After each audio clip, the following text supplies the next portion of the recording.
our roundtable discussion proper, and we would like to acknowledge now the presence of Archbishop Emeritus of Davao City, Archbishop Fernando Capalla Didi. And once again, I'd like to introduce to you our moderator this afternoon, Ms. Lourdesita Sobrevega Chan.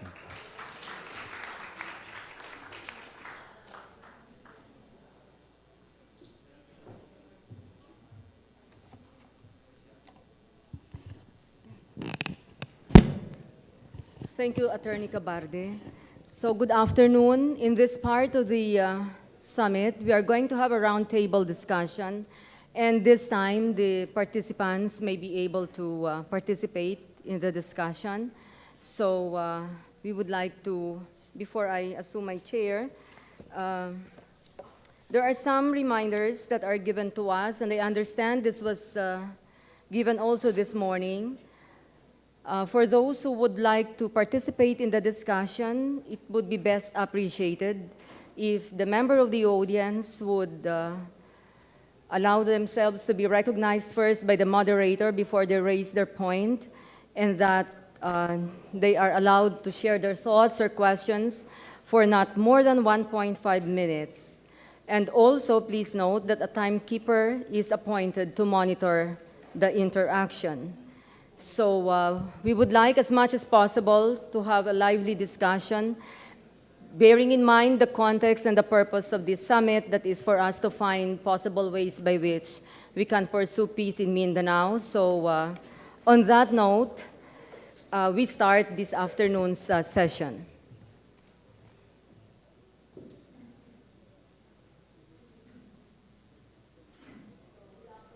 Men.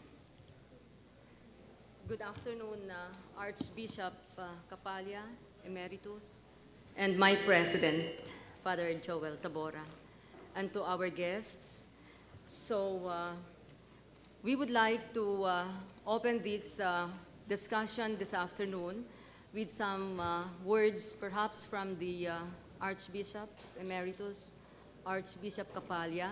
Perhaps if you can say something, Monsignor, about the prospects of peace in the island given the recent incident in Zamboanga. Then we can start from there. Thank you.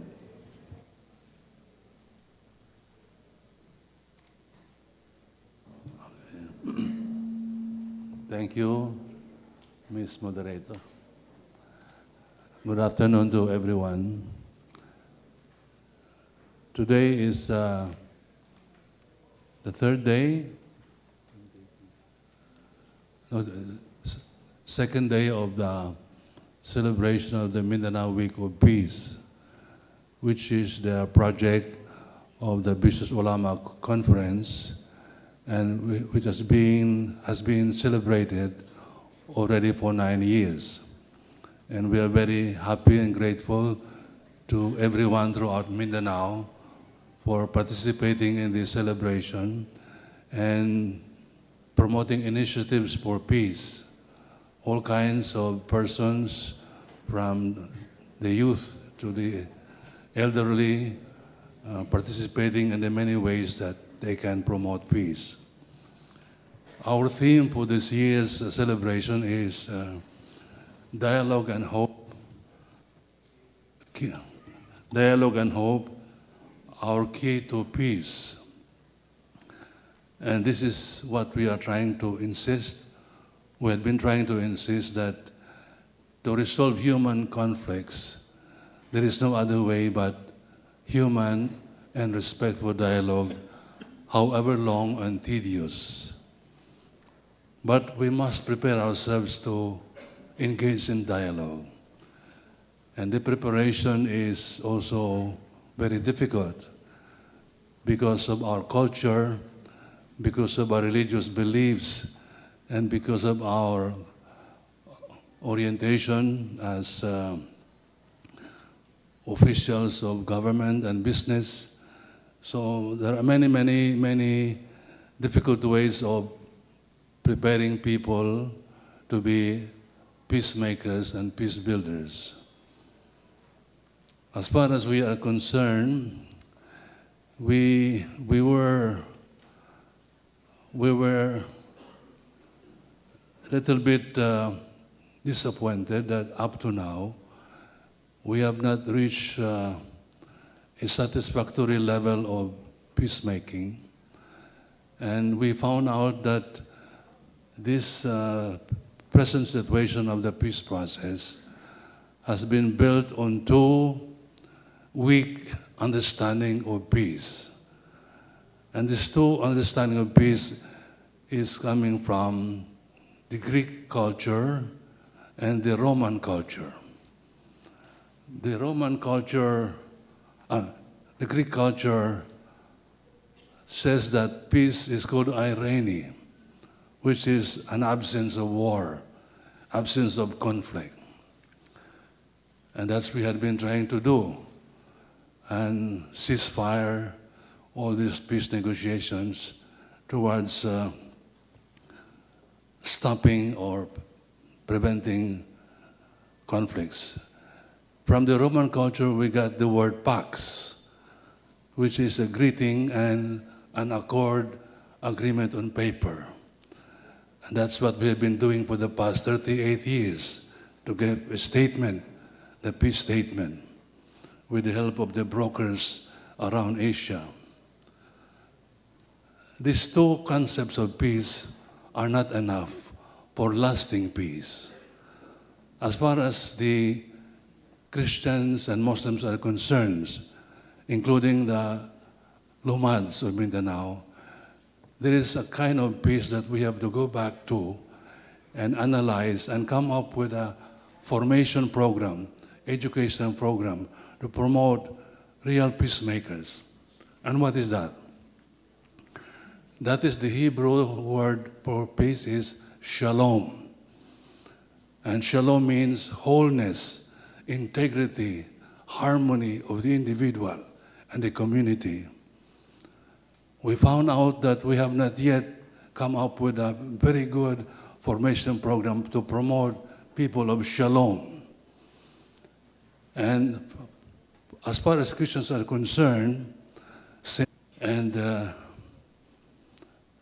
integrity, harmony, and wholeness, that promote towards peace, not towards peace. So this is what we are trying to.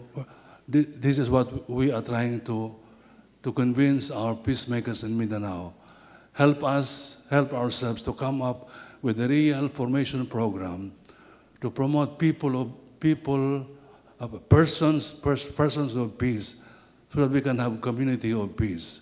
And you know, from shalom comes the Arabic word salam, for peace, which is the word for peace in Ethiopia, in Eritrea, in Lebanon, in Syria, the same word for peace, salam.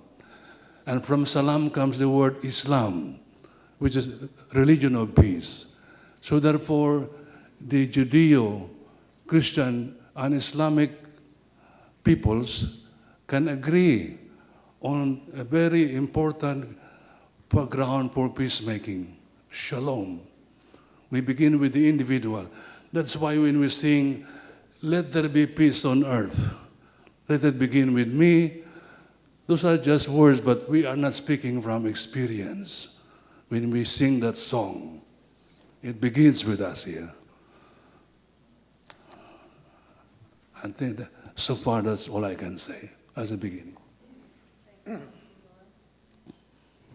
Okay, anybody? Yes, Attorney Parcasio.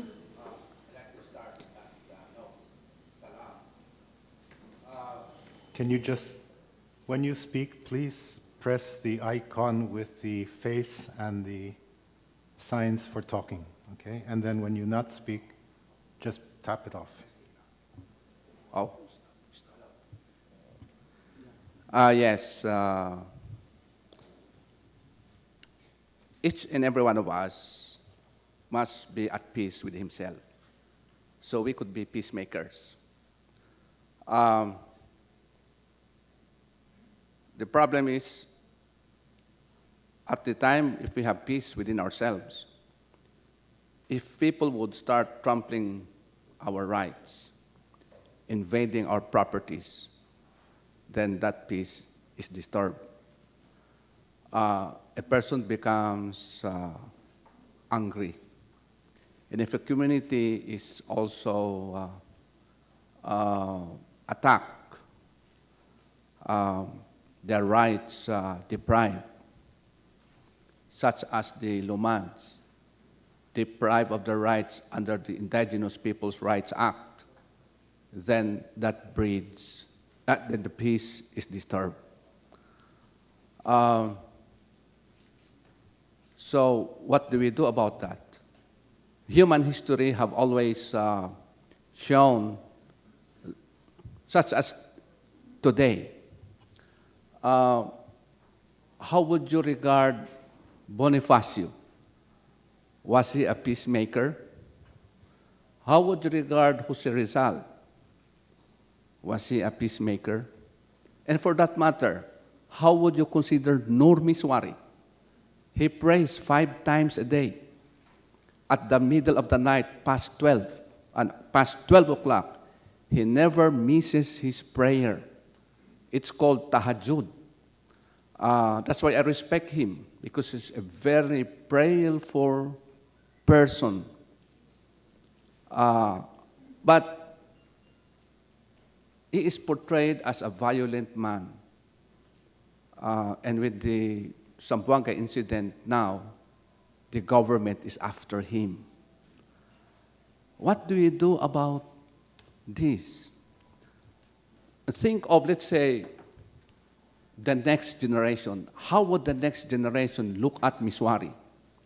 Or how would the next generation look at persons like Ustaz Khabir Malik? Let me inform everybody. I have worked with Ustaz Khabir Malik. He is a theologian. He studied theology in Saudi Arabia. When I worked with him, actually, we were working together, I as executive secretary, and he as the chairperson of the Regional Reconciliation Unification Commission.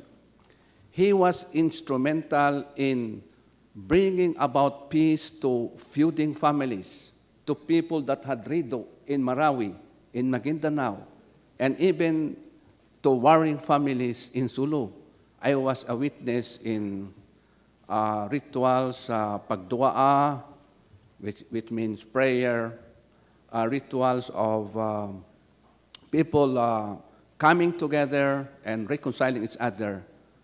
All of these facilitated by Ustaz Khabir Malik.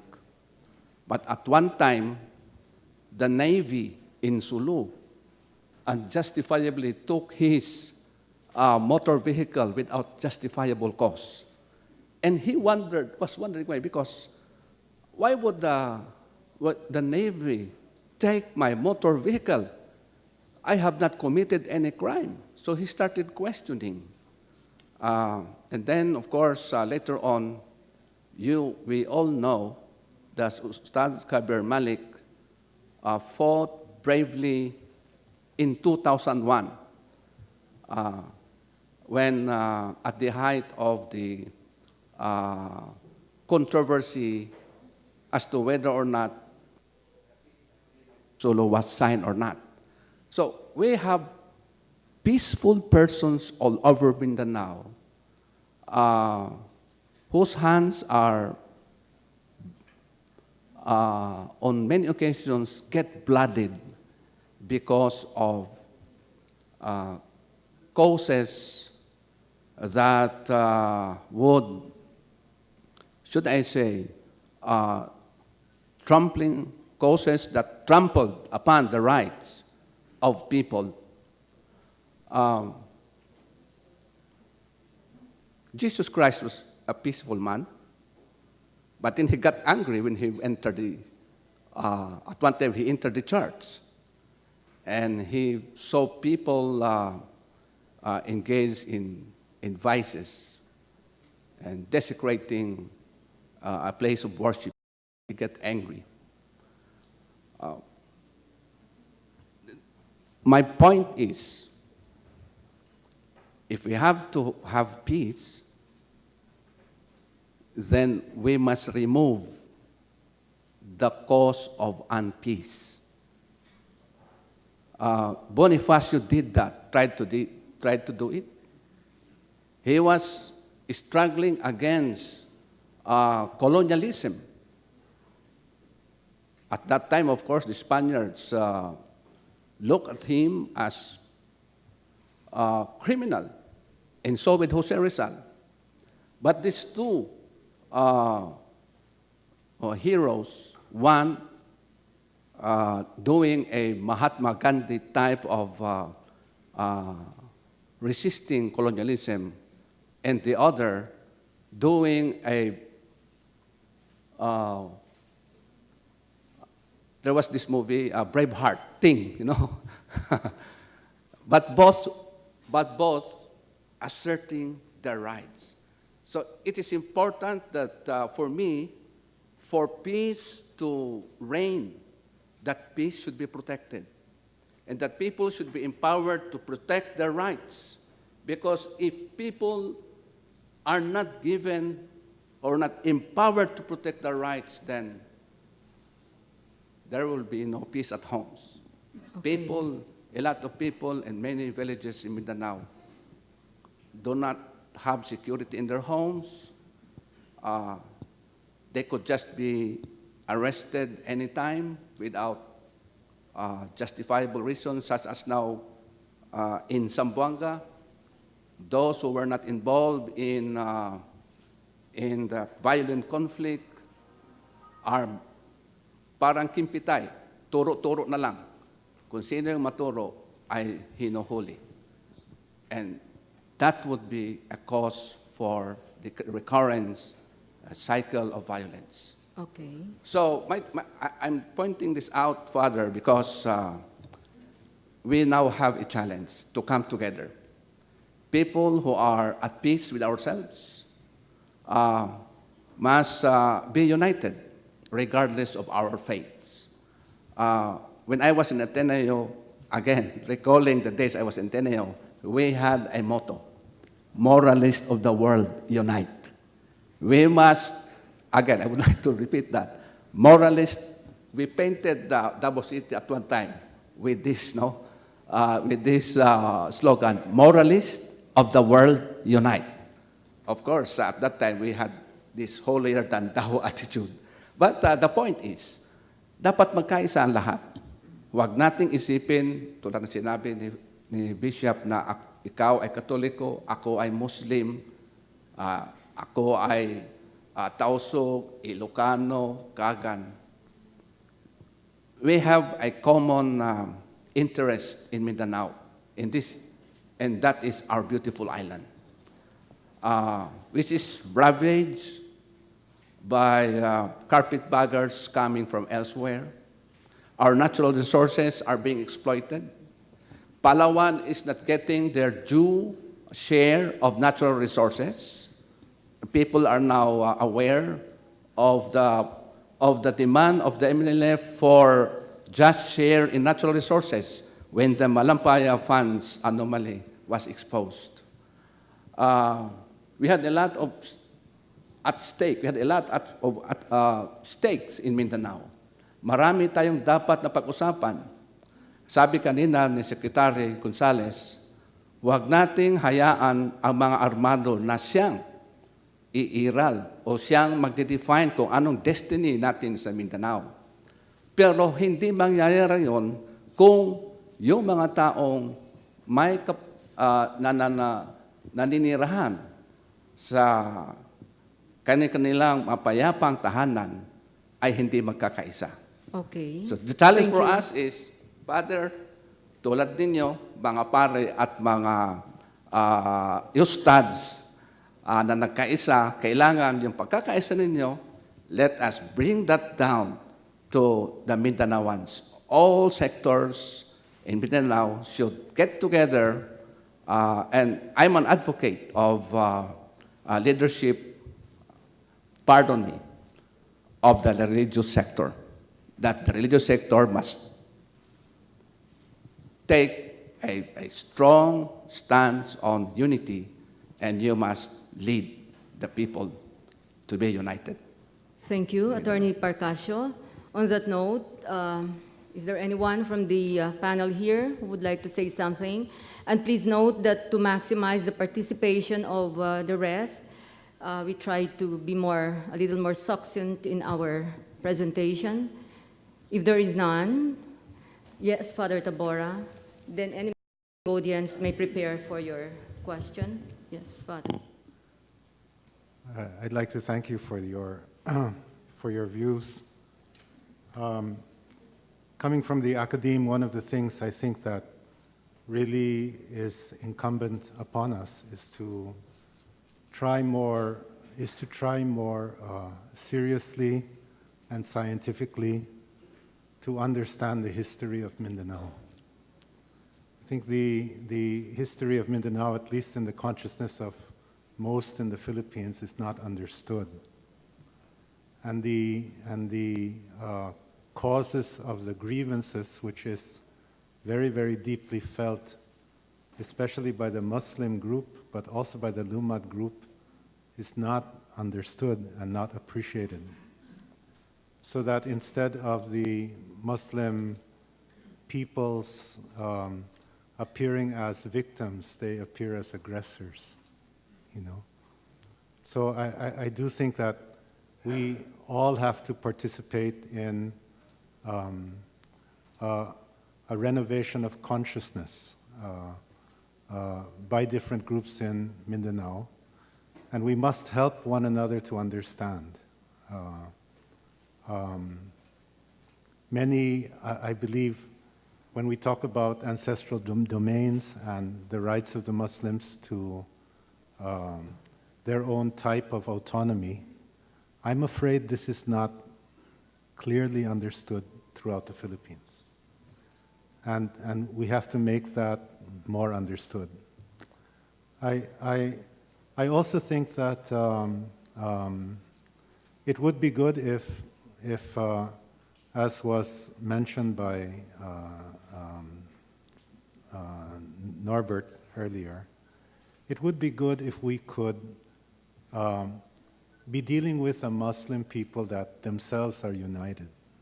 No? Just as there is scandal about the Catholic Church, which is so divided between Catholics, about the Christian Church, which is so divided, there's a similar type of scandal by so many factions among the Muslims, and who represents whom, no, in a peace process. Finally, if I might say, waging peace, I think, means somehow, if it's possible, renouncing violence, renouncing this resort to arms. And so we have to trust one another, I think, to respond to one another's need, and to be able to advocate together for justice because we believe in the justice that is being claimed.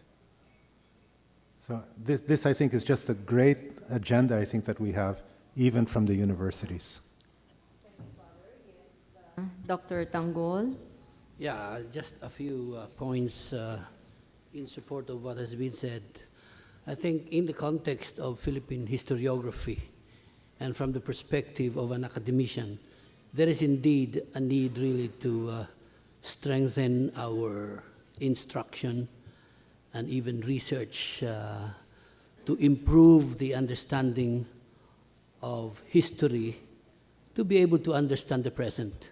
While it is said from Brother Id that the MILF, for example, has greatly adjusted, and even the MNLF, from secession or independence, they are now agreeing to even respect the Philippine Constitution, or rather, talk of the realities. They no longer want to include areas dominated by Christians in the self-governing entity, and so on and so forth. It will help a lot, really, if the constituency for peace is increased through an understanding of history, and especially the history of the struggles in Mindanao. I remember, Father Tabora, I attended some months ago a National Congress for Educators on Human Rights. That was in Tagaytay. And I was there because we have a human rights office within MSU IIT.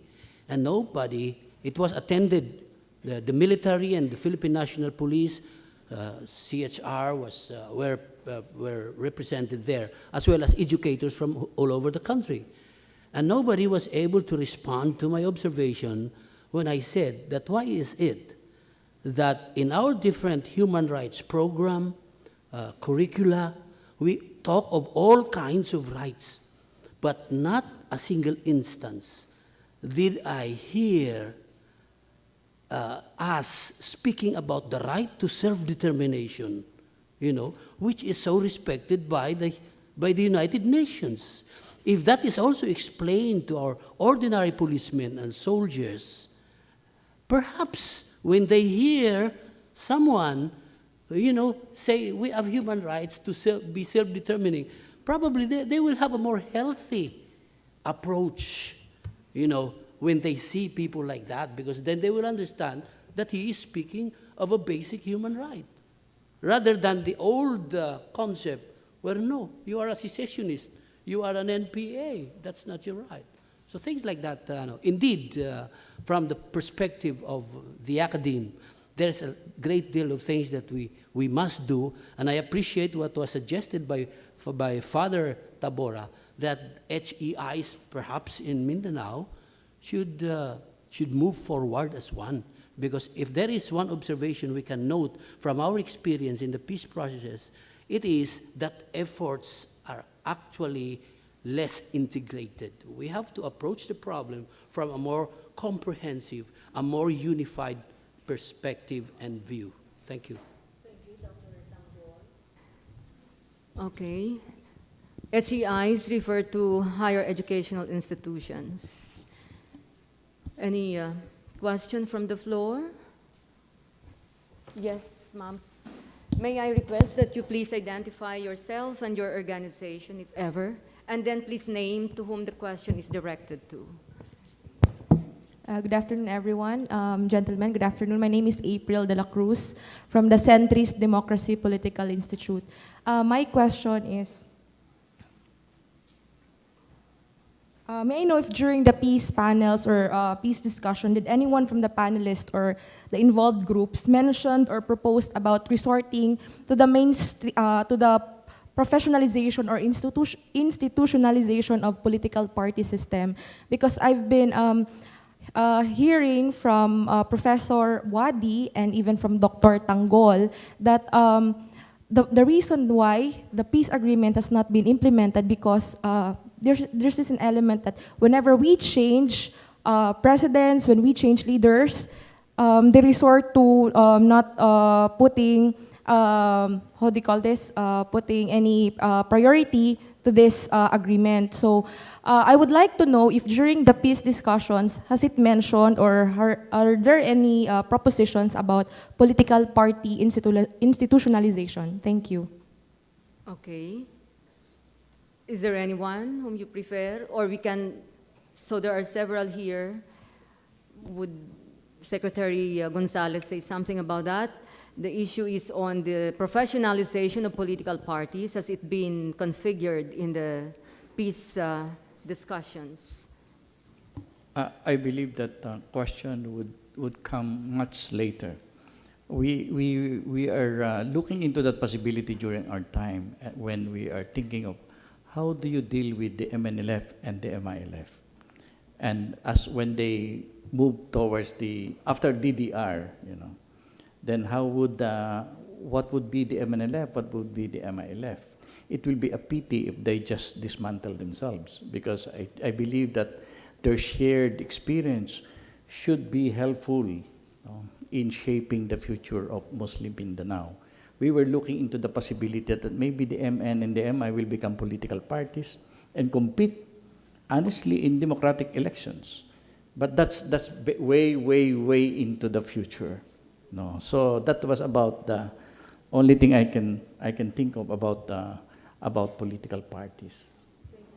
Yes, Father Tabora. I'd, I'd like to say I appreciate the question from the viewpoint of political parties being depersonalized, not really professionalized. Our political parties today are too centered on personalities, and they do not necessarily represent values and value systems. And because of this, we have this horrible thing in our governance where policies shift with every administration.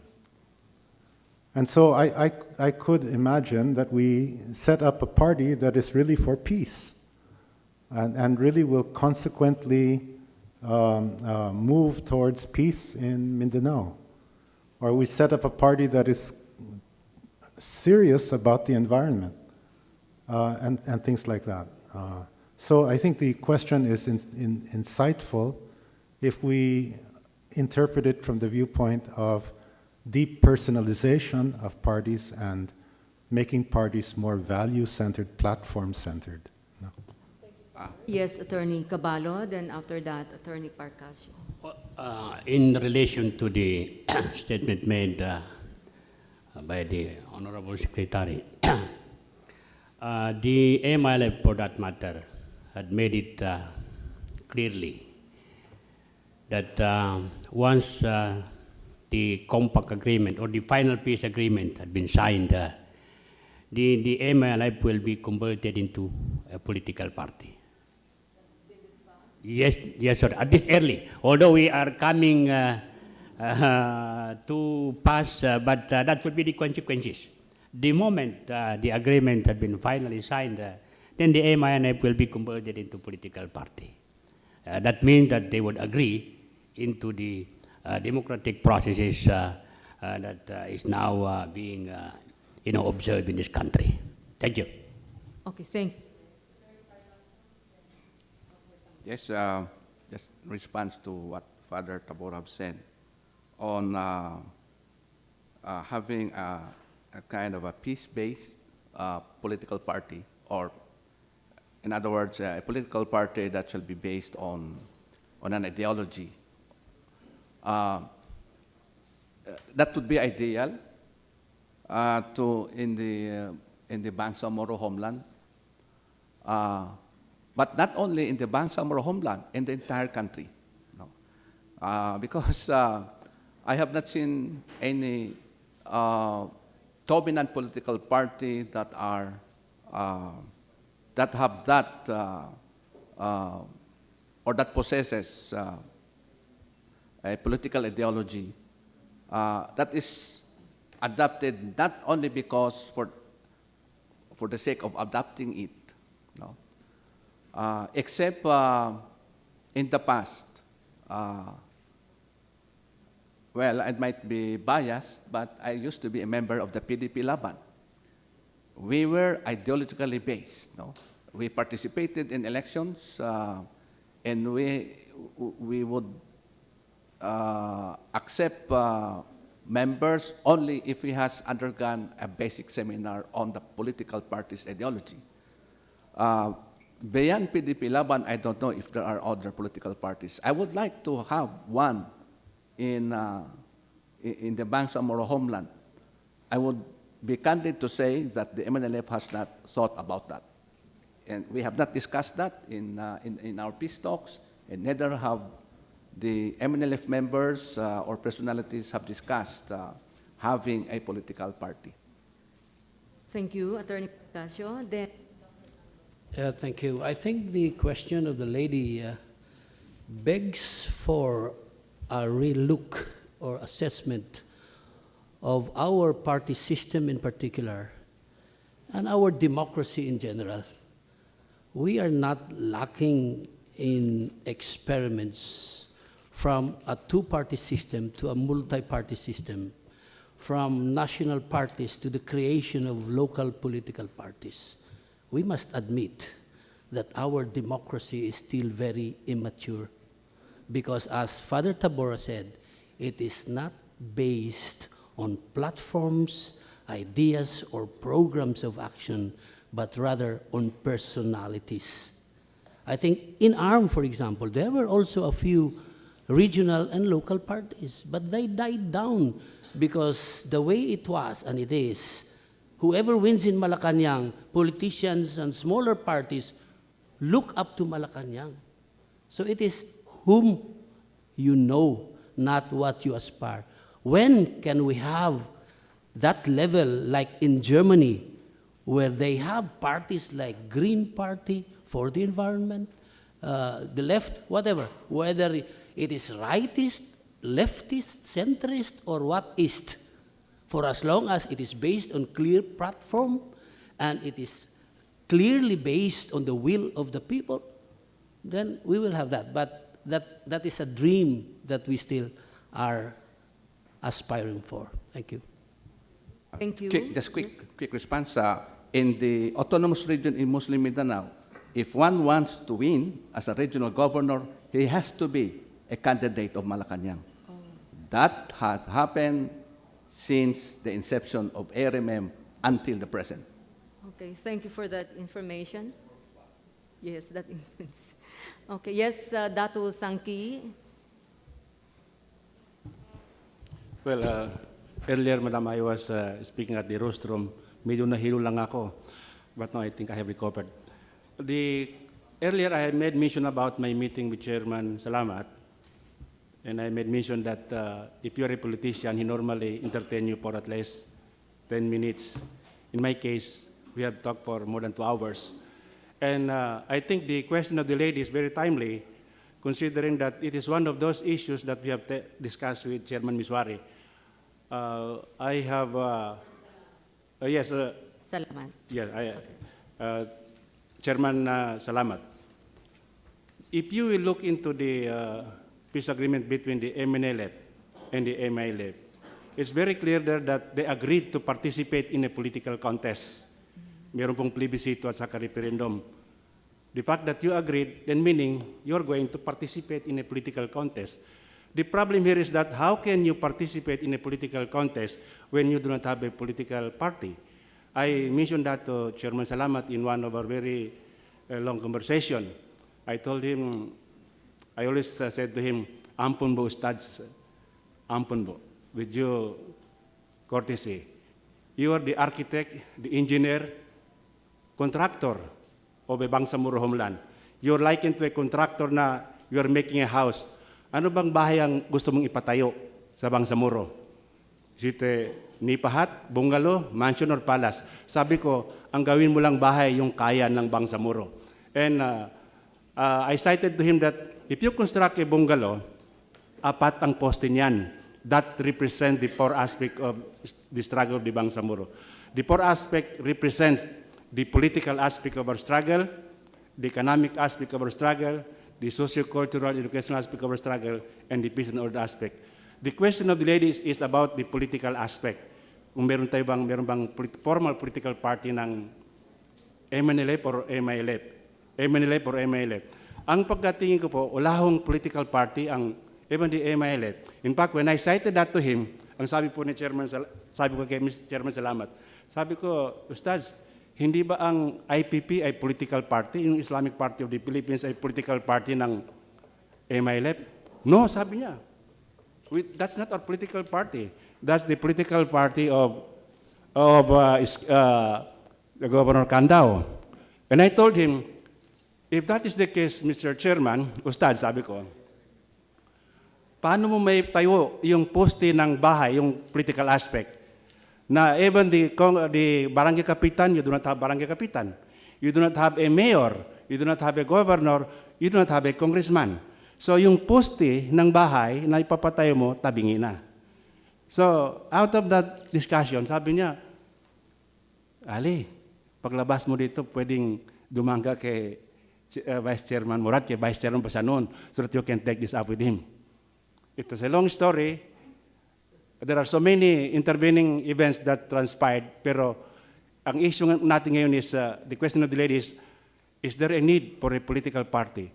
My answer as a participant to this roundtable discussion is that there's an urgent need for a political party to be organized. Like, for instance, in the framework agreement now, the hottest topic now is there is this roadmap to the creation of the Bangsamoro Autonomous Political Entity.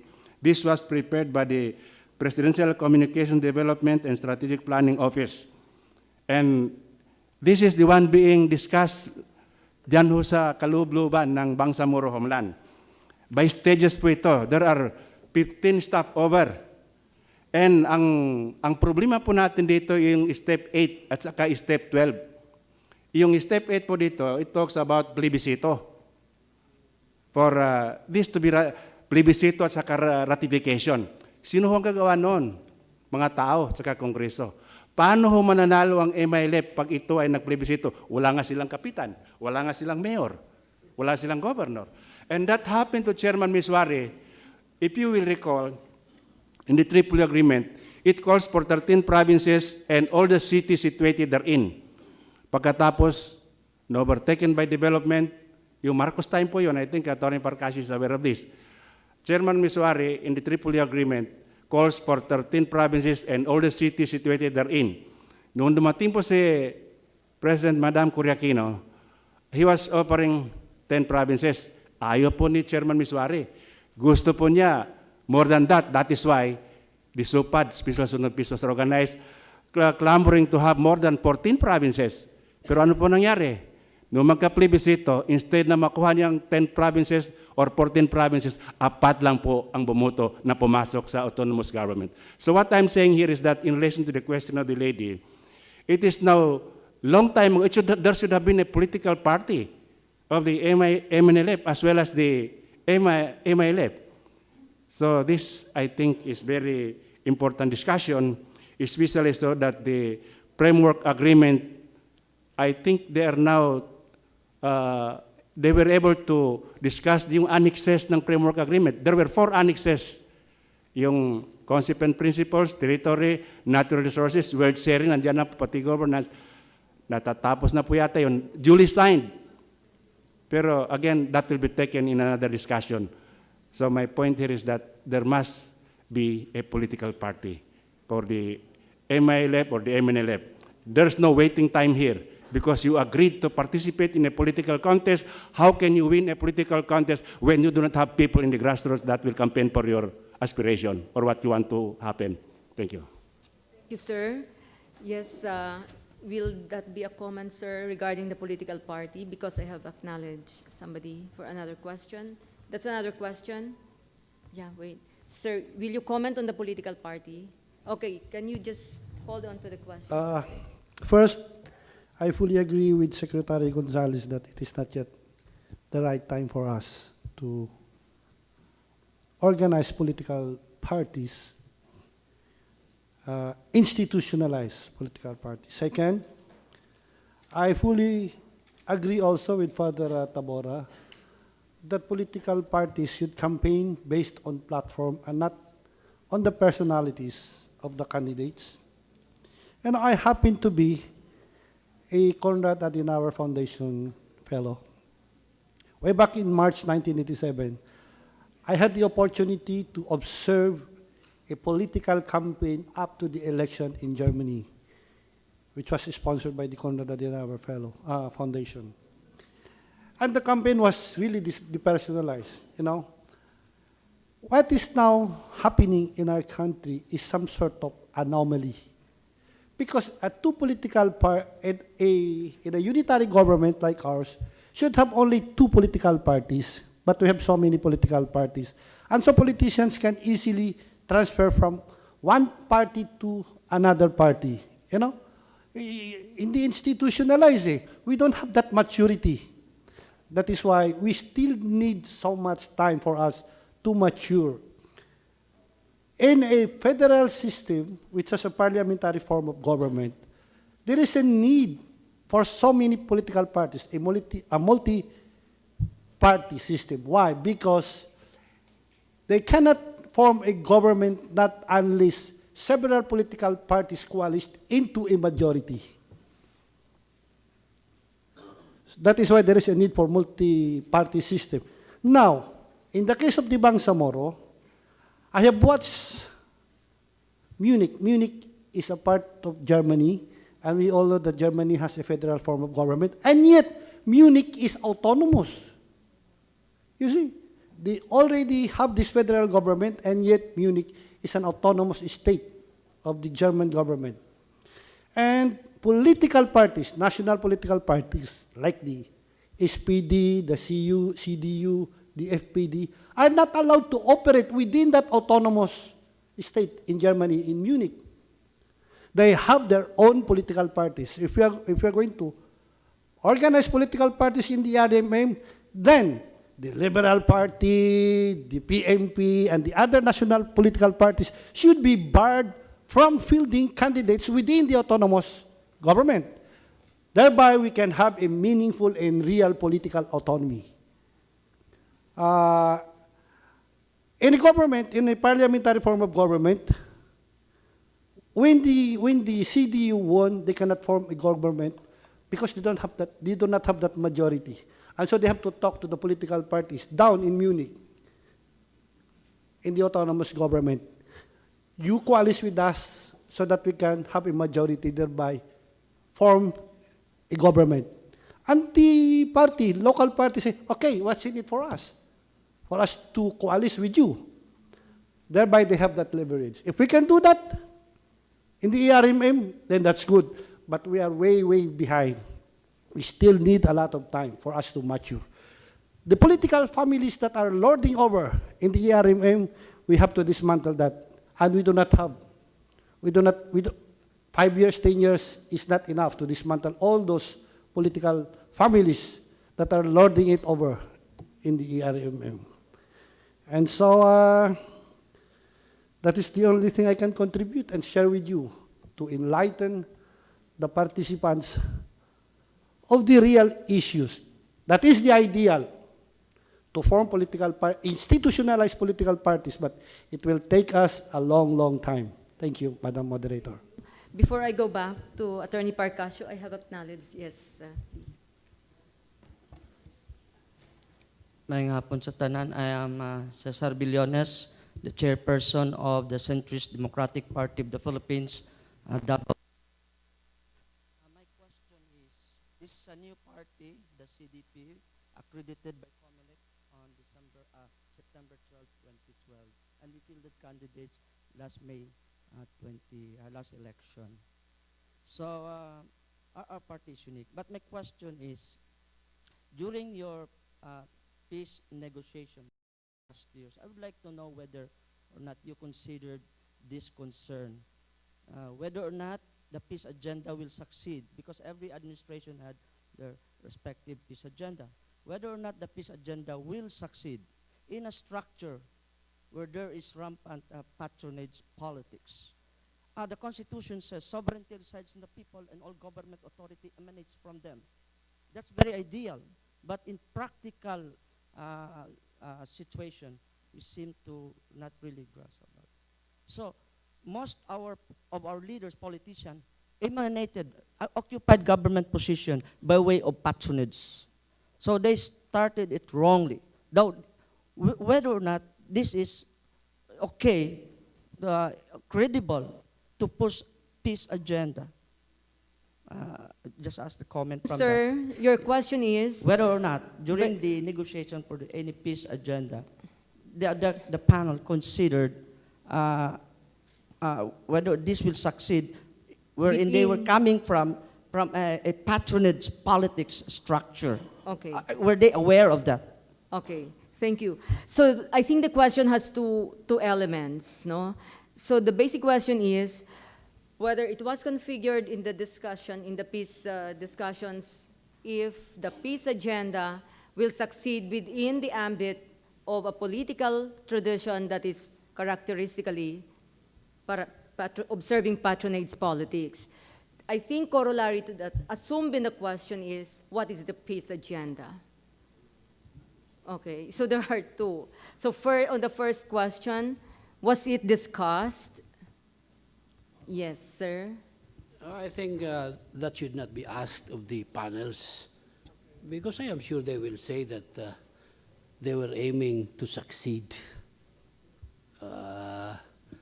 Perhaps the issue raised is only a manifestation of what I have earlier said about the pessimism of many, including this representation, about the peace processes, owing to the failure of the past.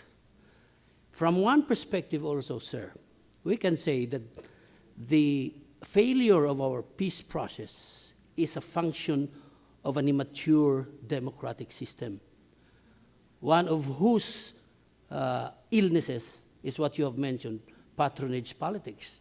But there is more than that when you look at the Philippine democratic system.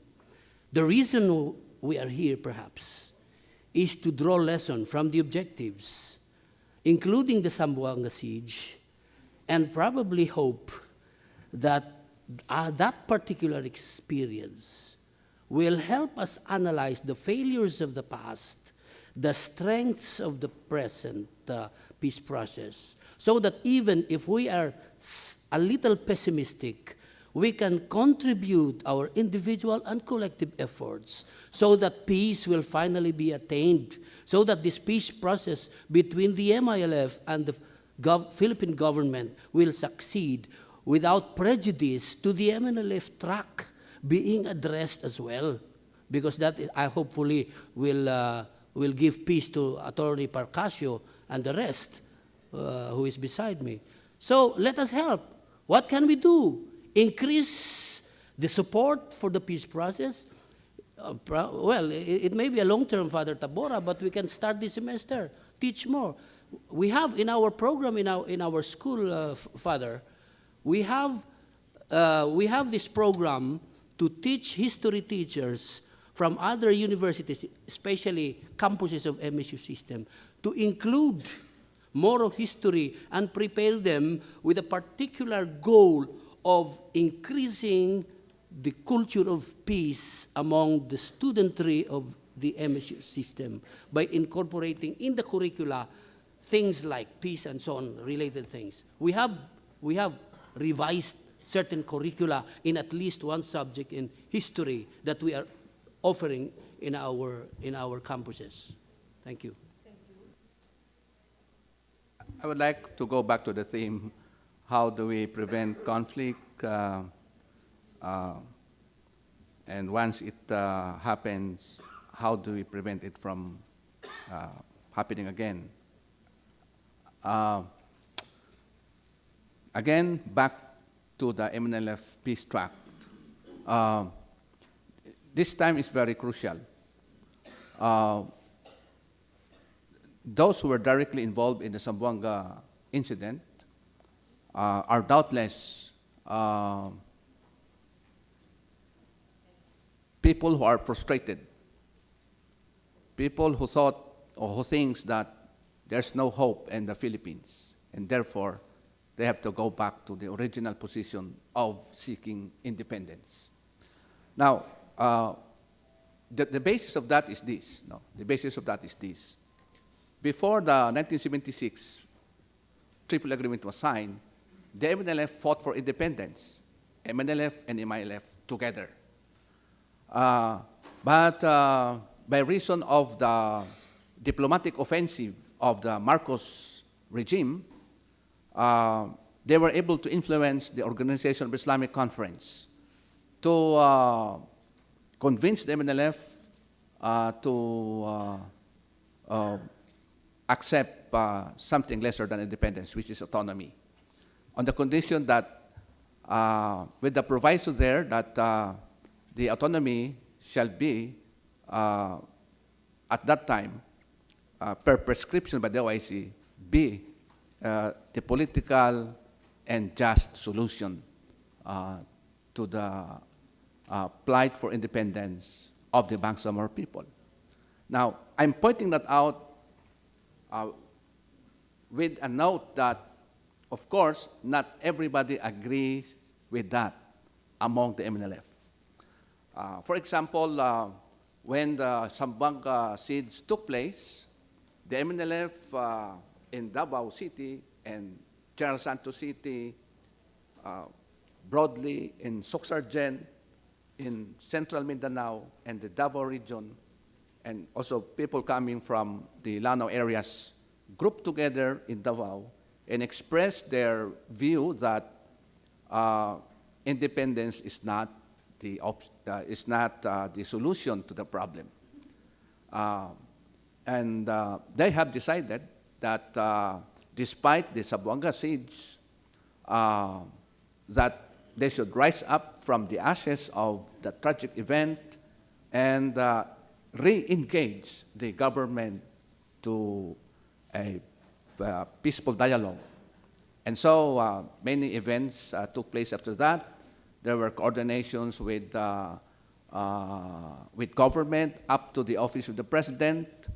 And at this juncture, I would like to give credit to the 10th ID of the Armed Forces of the Philippines for facilitating the coordination, no? Between the MNLF who have gathered together and who have chosen to continue with the peace dialogues. And 10th ID who is led by this General Bernardo. No? Why am I pointing this out? I'm mentioning this because we must arrest this momentum that has, not arrest people, but arrest the momentum that gathered in Zamboanga. That momentum is directing people to opt for the original demand. No?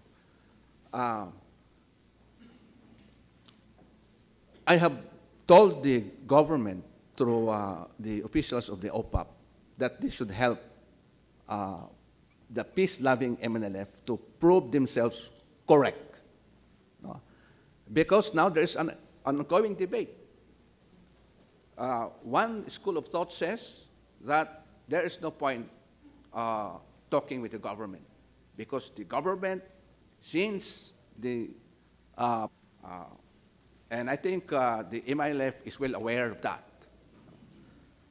And so therefore, since the two peace covenants, 76 Covenant and 1996 Covenant, takes the form of an agreement, once the other party in an agreement violates that agreement, usually in an ordinary contract, we bring that to court, no, and rescind the contract.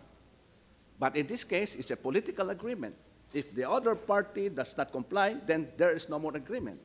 And if there is no more agreement, the status quo ante at the time of the signing of the 1976 peace agreement, according to this school of thought, would now prevail. And therefore, there is legal right for the MNLF to pursue the option for independence. So, kailangan magkaisa tayo dito na sabihin natin o kumpinsihin yung mga naniniwala niyan na huwag po. No? Huwag po niyong gawin yan sapagkat hindi yan ang tamang solusyon ngayon. Sinasabi ko hindi tamang solusyon ngayon sapagkat ito, I myself approached that idea to a certain official of the State Department of one big state. No? And the response was, because I told them, you were the ones who created this mess in Mindanao. You have annexed Mindanao to the Philippines without the consent of the people, the indigenous peoples in Mindanao. And since you have created that mess, then you have to clean up this mess, help people in Mindanao to clean up this mess.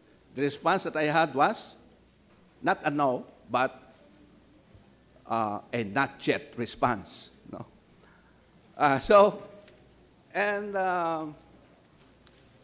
I'm saying this because that option is always there. No? For example, if Allah forbids, there will be no signing of a comprehensive compact. What will be the option of the MILF? Cato has shown the option. He's opting for independence. And now those people who are directly involved in Zamboanga have also shown that they are opting for that. So I'm telling government, you should help us, you should help the dialogue to be relevant, and that it's still relevant, it is still useful, and that it should be the avenue to resolve conflicts, and that we should stick to the commitment of that international binding commitment that the Bangsamoro people, through the 1976 Tripoli Agreement, would recognize the territorial integrity and sovereignty of the Republic of the Philippines. The private sector must help government realize the urgency of the situation, that they should not anymore resort to legalistic strategy, filibuster tactics that would, as I have said, radicalize some sectors in Mindanao. Okay, thank you, sir. Yes, Monsignor Capalla, and then Professor Wadi.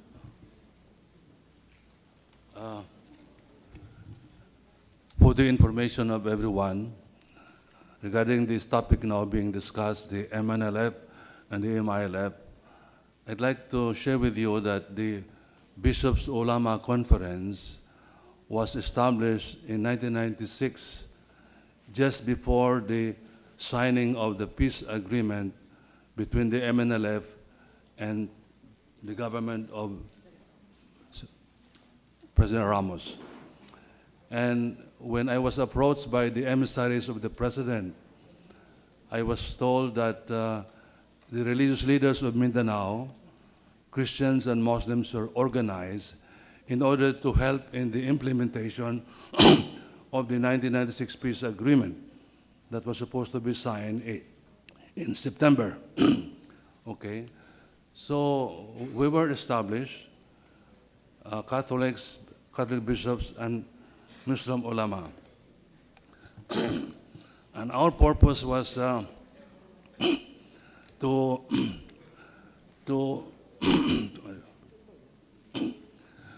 to insist on our fellow Christians and our fellow Muslims that they should restudy the Quran and the Bible in order to be good implementers of the peace agreement. That was the main purpose. Now, I was surprised in Zamboanga after our exposure to the so-called Ground Zero.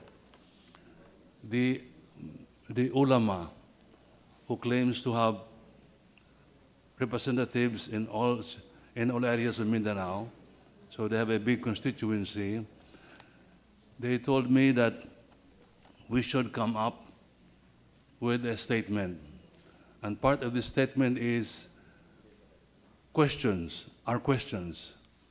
because we do not know the real cause and the answer to the question. I'd like to read to you part of the statement, and this is agreed by the Catholic and Protestant bishops. In that paper that you have, the last part of the first page, speaking as spiritual leaders and moral guides of our Christian and Muslim constituencies, we would like to get at the rock bottom of the issues confronting the rebel movements and the national government. Since we and our people are not and cannot be in possession of hard evidence on the rebellion and their foreign supporters, we just have to ask questions. So, we dare to ask, why was the 96 peace agreement between the Philippine government and the Moro National Liberation Front not fully implemented? Why is the Sabah issue not included in the framework agreement between the present administrations of Benigno Simeon C. Aquino? the third, and the Moro Islamic Liberation Front? And why are the two groups, MNLF and MILF, who profess to be followers of Islam, not united as one? Our people, Muslims and Christians, demand answer. We ask for the truth. Period. Quick response, Lord Sita. Yeah, Si I have Professor acknowledged Mona. Professor Wadi, yes.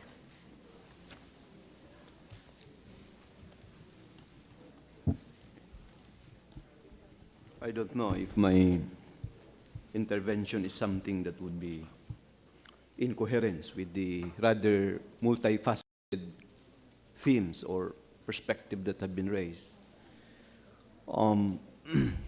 I think all the questions and the impressions and the perspectives are, if they are really taken to heart, are really important in a thrust for reform in the country.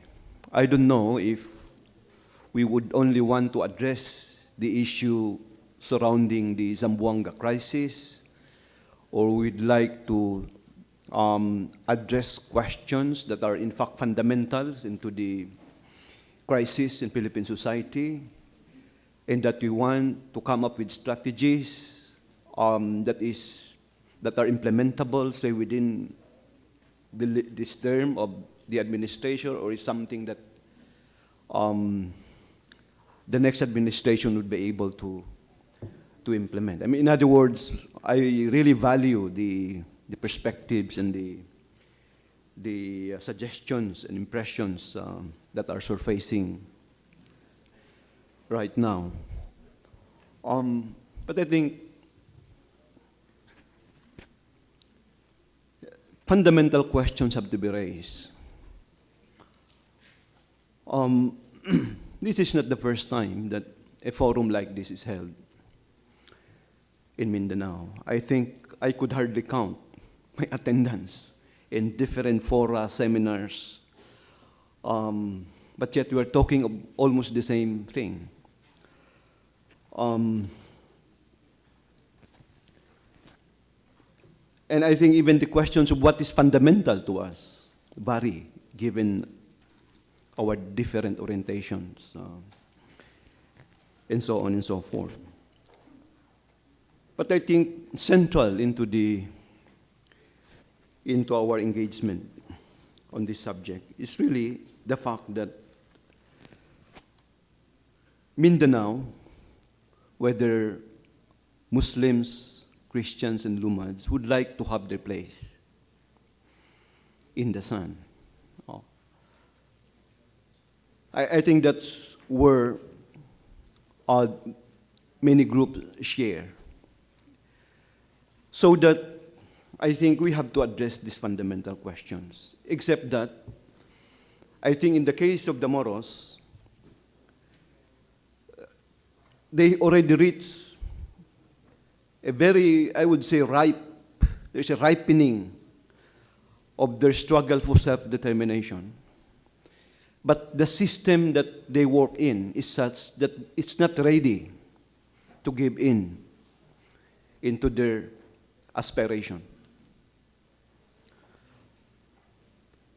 In that regard, the system would have to develop some kind of space that would allow the Moros to have their identities protected or secured in governance and so on and so forth. But as shown, as I said earlier in my presentations, there were already around 25 political tiers, administrative institutions that were put in place but were abolished for more than a century. In other words, Mindanao, and more particularly the Moro areas, have been subjected into a political experiment, an endless political experiment, until today. And that's why I said even the Bangsamoro political entity is actually a political experiment.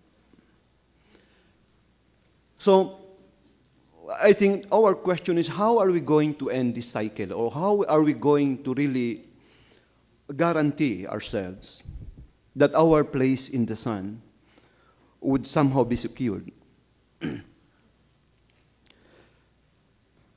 I can only go back to the identity formations that I ended when I presented earlier. In the Philippines, there are two contesting identity formations. One, the Filipinos, the other one, the Moros. The identity formations of Filipinos is already well established. It has already the legal infrastructure and so on and so forth. But the Moros, as far as their political identity is concerned, is still a task in the making. But notice, it's not only the Moros that are affected as far as wars in Mindanao is concerned. In fact, I contend that there are good materials, personalities in Mindanao, but they are not simply given the opportunity to precisely have their share in the sun. Ruben Canoy, Pimentel, Teves, and now Duterte are, in my view, good materials, in fact, for national leadership in the country. When I articulate this, I felt that the politics in the North, or even in Central Philippines, is something that is already incapable of bringing some kind of vision into the country. There has to be a shift, especially those from Mindanao. But because the environment is not fair, many of those good materials simply either pass away or had aged, because we are precisely not creating that environment into which these people are given the opportunity, to lead us. I'm not trying to invoke some kind of a separatist sentiments amongst Mindanaoan, but I would say that the Moro, in its sense of nationalism, is already ripe. But in the case of the Mindanaoan, I feel there is some kind of dilemma. On one hand, it supports the Moro struggle, but on the other hand, it's not willing to go that far, to embrace the struggle, so that, in a sense, they could share and also ripen the kind of identity, so that they will have a share in the sun, like any other, communities in the Philippines. How long could the Mindanaoan be content in sorts of engaging in articulation like this, but it's not taking a step forward to create that, what I call that supra identity, so that both the Moros and the Mindanaoans would be able to prosper simultaneously. I'm afraid if nothing is done as far as the track taken by Canoy, Pimentel, Teves, and I would even consider Duterte, the left is the one filling in the void. Therefore, and it has a separate agenda, different from those from Mindanao. What I'm saying is, I think the fundamental question is, what place do we want in terms of the identity that we want and the power that Mindanao would want? Would they simply be content of receiving crumbs from the national government?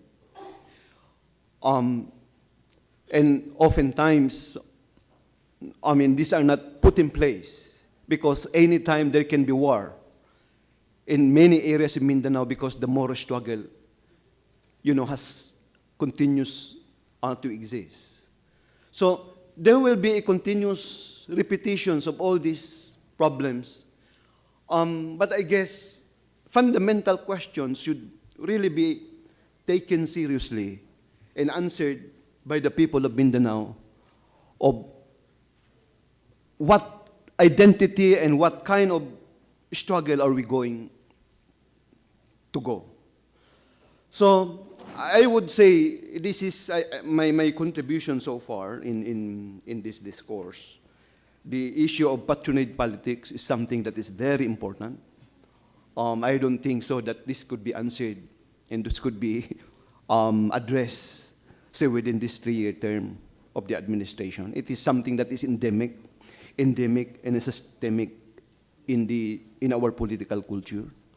That's why I think reform should really be advanced beyond simply answering, well, the Zamboanga crisis is a critical event, but the larger environment is equally responsible as to why it happened. So what I'm trying to say, I think, as a final commentary is, I guess let's identify the pool of our resources, including the personalities that we think are capable of articulating the cause of Mindanao. You know, in the Facebook, I followed many commentaries in the Facebook of raising, for instance, Mayor Duterte as a possible candidate for the presidency in the 2016. But I sort of, I'm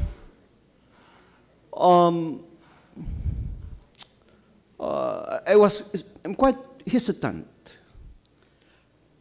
if the national community is ready, you know, to support a good material like Mayor Duterte to lead the nation, even if he is beyond capable to sort of reform Philippine society when he said that the first thing he will do is to abolish Congress.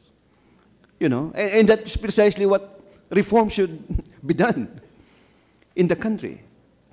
Now, are we just going to allow a good material like Duterte to fade away from history because we are not willing to take the cudgel and raise fundamental questions, answer them, and take a step forward?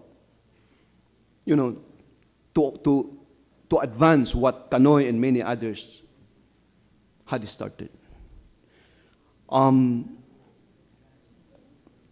This is a question to our friends, including myself, since, like many others, I also come from Mindanao, but I come from quite a maverick province, the province of Sulu. You know, but I guess this is a critical questions that we all have to answer. Thank you very much. Okay, thank you.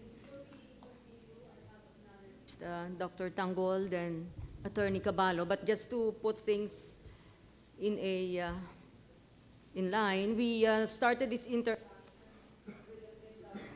our good bishop saying that I think we should start looking into ourselves also in our search for peace and try to develop a constituency of peace builders in the island of Mindanao.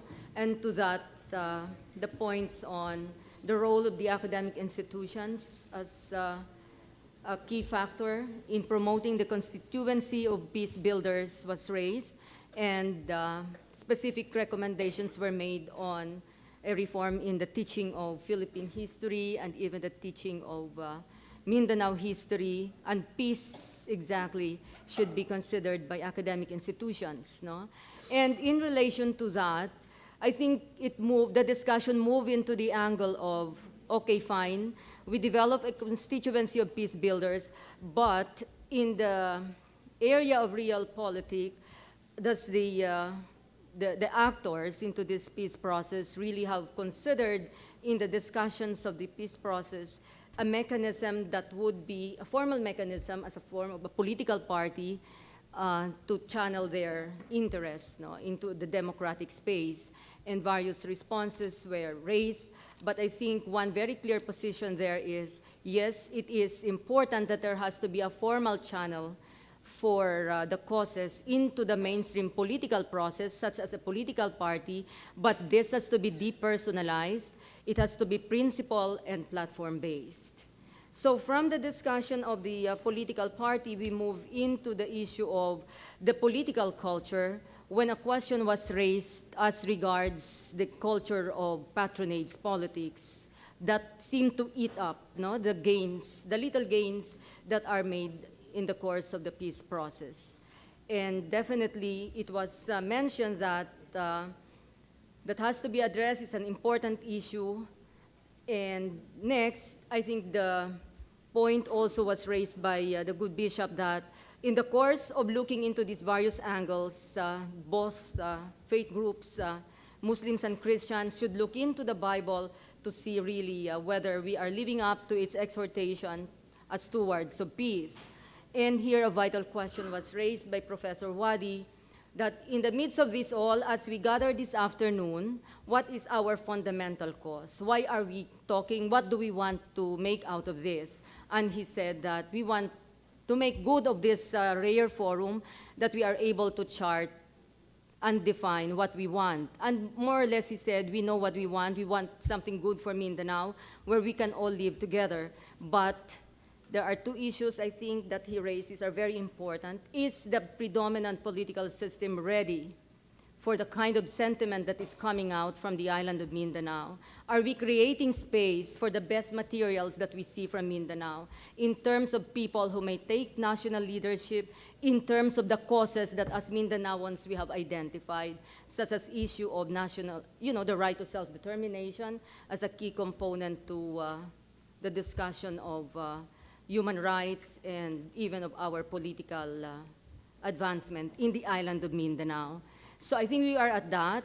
And then Dr. Tanggol has raised his hand. I have acknowledged him. And then earlier, very quick response according to Attorney Parcasio. Or would you like to give way first to Dr. Tanggol, then to Attorney Caballo, then to Attorney Parcasio? Yes, sir, please. Thank you. Let me proceed from what the good Archbishop read. It tells me that there is enough religious basis for us to work for peace. The questions raised in this article also implies that there could be imperfections in the ongoing peace process. But I'd like to transcend these questions. I'd like to transcend even the MNLF and the MILF and go back to a very fundamental question. Do we agree that the peace process should pursue within the Aquino administration? I have mentioned about my pessimism, and yet on the other hand, I see a little hope, some little light. Are you with me in trying to build this little light so that at least within the period of the Aquino administration at present, we might see something? Or should we rebuff the present peace process and start all over again? I do not go for the total rebuff, which means that I will transcend even the discussion and the organizations involved, because we have to go back to what is the core. The core grievance is to grant self-determination, because we are no longer talking of independence. Because even in political science, there is such thing as political interdependence. So there is quite a consensus that a sub-state formula, self-determining powers, are enough. And it can even be tried within the confines of the present Constitution. Because while I ask for a look at federalism as an option, I have also made in my previous writings that we have not really maximized the intentions of the Constitution in granting self-determination to the Moros. Because our national legislators and national community have been very hesitant, mistrusting, etc. Can you imagine we gave more autonomy to the Cordillerans under the Republic Act 6766 as compared to the 6734 that we have granted to the Moros? That is the mistrust. We must help this constituency of ours, this august body, must help address that, because those are years past. So what can we do? improve our role as academicians, as members of civil society organizations, as members of political parties, so that if we believe that there's something hopeful in the Aquino administration, it becomes easier. Talk to our congressmen so that they will come up with, in other words, make use of the political instruments within society, whatever is available to all of us, so that we will be convincing our legislators that it is time that they grant the autonomy law that is responsive to the needs of the Bangsamoro people. Of course, you have to balance that with the needs of the indigenous peoples, the Lumads, the rights of the Christian majority and all. It is not an easy process, but it can start with the devolution of substantial functions from the national government to that self-determining entity. Because in the end, from the perspective of public administration or political science, it is only a matter of how we divide power or functions and powers that already reside in the national government, and what parts of these can we move to the regional government for the Moros. Thank you. Caballo, please. Thank you, ma'am. Before I join with Dr. Tanggol with the issues he raised, I would like to go back to the statement contained in the Bishop Ulama Conference statement as read by His Eminence Archbishop Fernando Capalla. There was a question asked here. Tinatanong po dito sa statement nito, bakit daw ang 1996 Final Peace Agreement of the government and the MNLF ay hindi po fully implemented? And I think this is an issue. Ito yung controversy. Sapagkat sa panig ng MNLF, ang sabi nila, hindi po fully implemented. Sabi ng gobyerno, implemented na yan.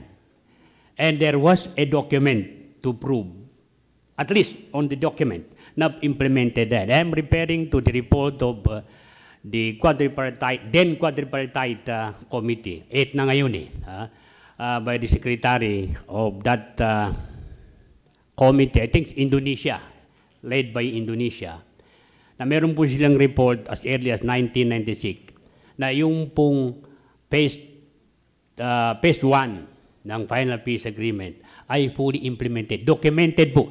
As I was told, it was submitted to the Office of the Secretary General and it was sanctioned by the Secretary General himself, yung report na yun. So, on paper, implemented, but on reality, it's not implemented.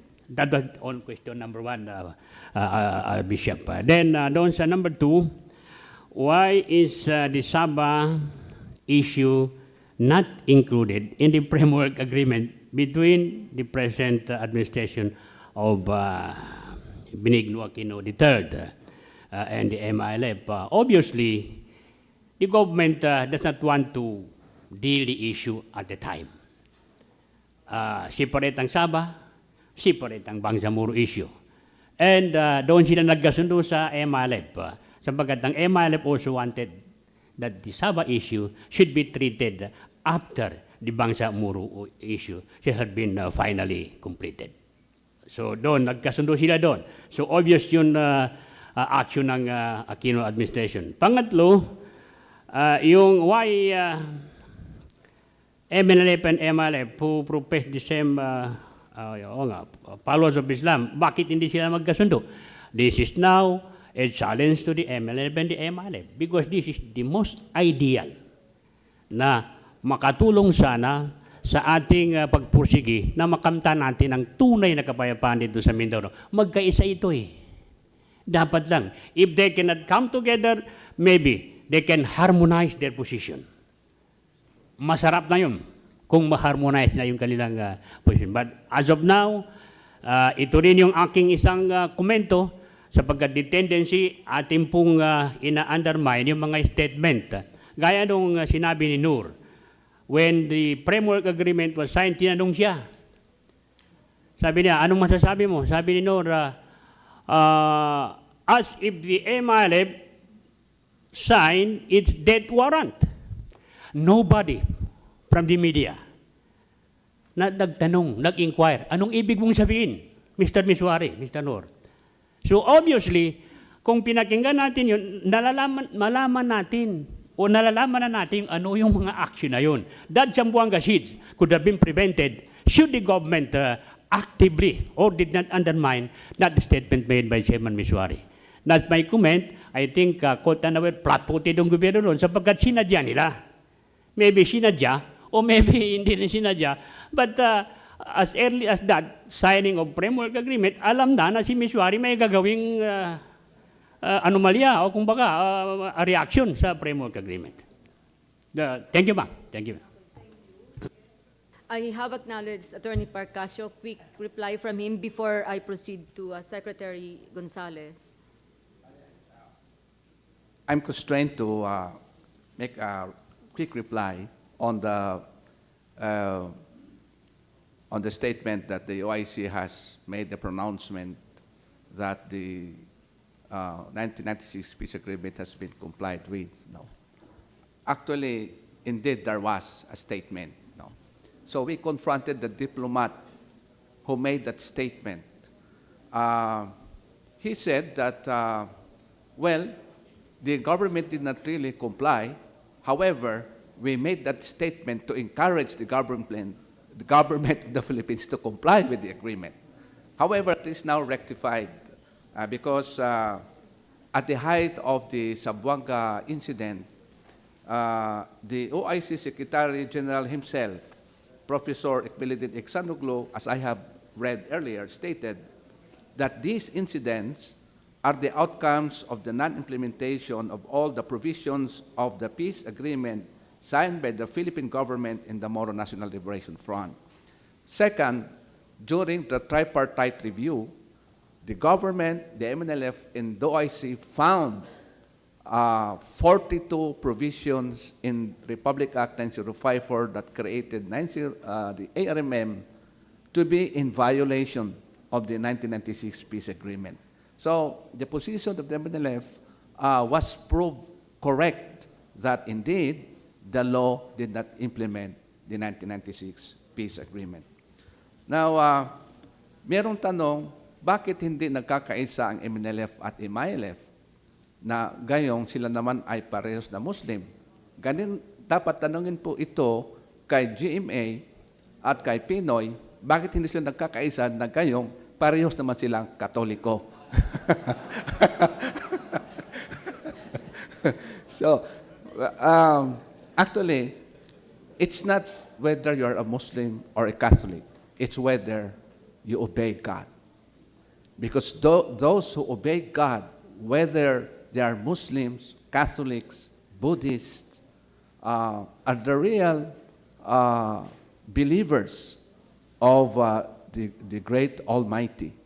And we are often taught that when we ascend to heaven, if ever we reach heaven, we would not be asked whether you're a Christian, a Catholic, or a Muslim. You will be asked, what have you done while you were living on earth? There's an Arabic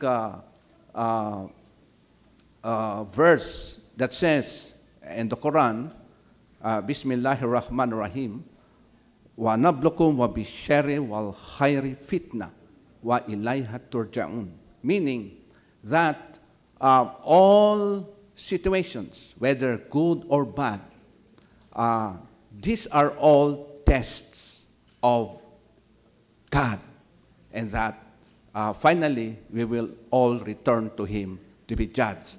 So, it is our actuations, it is our relationships, it is how we use the substance that God has given us, our talents, our education, our wealth.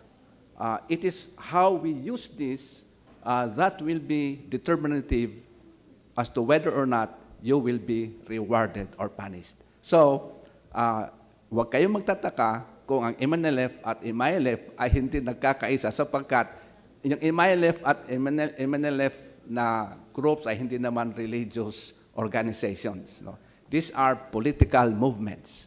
However, let me just state further that in a meeting that was facilitated by the Organization of Islamic Conference, we now have the Bangsamoro Coordinating Forum, whereby the MNLF and the MILF could gather together and express their views on recent political events and would inform each other of issues that are blocking the implementation of the respective peace tracks. No? So there will be sharing of views and sharing of experiences, and eventually perhaps a kind of a unity shall ensue. At this point also, let me state that it would be impossible for the MNLF and MILF to merge as one organization. Just like any other political party, it would be difficult for two political parties to merge, but they could agree on a common vision, which is the fulfillment and the full realization of the Bangsamoro's right to self-determination. And for that matter, one last point, the MNLF is not an Islamic movement.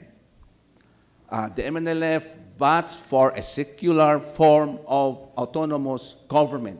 That is why you will notice in the configuration of the geographical areas that are where the autonomy shall be implemented if the agreement would be complied, there will be majority Christians in the regional legislative assembly. It will be dominated by Christians. The regional head could even be a Christian because the Muslims will be a minority in the government set up as proposed.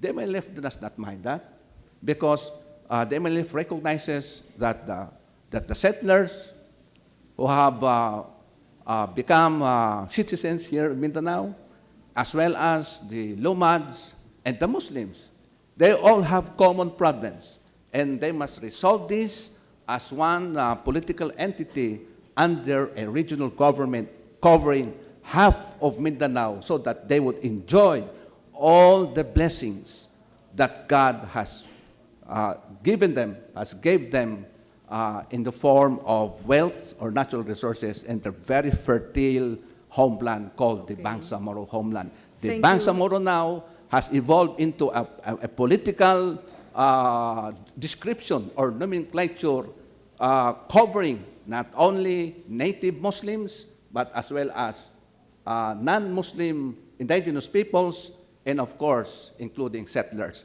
That is why, though I don't agree with him, Reverend Cerveza, who was supposed to be the spokesperson Attorney of the MNLF, Parcasio? is not even a Muslim. Okay, thank you. Then, yes, Secretary Gonzalez, may I remind you that the discussion will last for the next 20 minutes only. So let's be brief so we can cover more. Yes, sir. Then, Dr. Well, Santi. I'm very thankful that we hear a little bit of what Archbishop Kapalya shared with us in the matter of defining what we mean by peace. And it's probably important that as we end this gathering, we try to ponder what kind of peace we want based on the description. I would like to speak now as a former National Security Advisor, and I don't want to scare anyone. But I think the prospect for destabilization and violence is here in Mindanao because of several factors. And unfortunately, if we pursue our formula for peace, as Archbishop Kapalya said, through merely the absence of conflict or by having an agreement, then we will be in trouble. I think that we are entering an era wherein if you are relying on the national or the center, a political center of the nation, to be able to address the many concerns that are being raised in Mindanao, I don't think we will get any response at this time. I will be kinder by saying that only the political system of the country is collapsing. I will not say that we're having a failed state or a failing state. But because of these conditions, the issues that we're raising, for example, the MILF wanted an agreement. I do not think you will have an agreement. I'm sorry to say that. The MNLF is demanding for implementation of the 1996 agreement. I do not think you will have an implementation. So what happens? And then there are two major events that happen in Mindanao that I think should be seriously considered also. What happened in Zamboanga is something very serious. You know, the state should never use war unless it is extremely, extremely necessary. I think the war of Zamboanga is uncalled for from the side of the state. Never mind the side of Noor or Haji Malik. We have no control of that. But you know, war always produces uncontrolled events and reactions. I think that the war of Zamboanga has unified the MNLF, or unifying the MNLF. I think Zamboanga has revived a sentiment that the Bishop Ulama Conference has been trying to erase for decades. You know, the sentiment, you see, it took a long time to bring Christians and Muslims to trust and to attempt to live with each other. I think that has been broken in Zamboanga somewhat.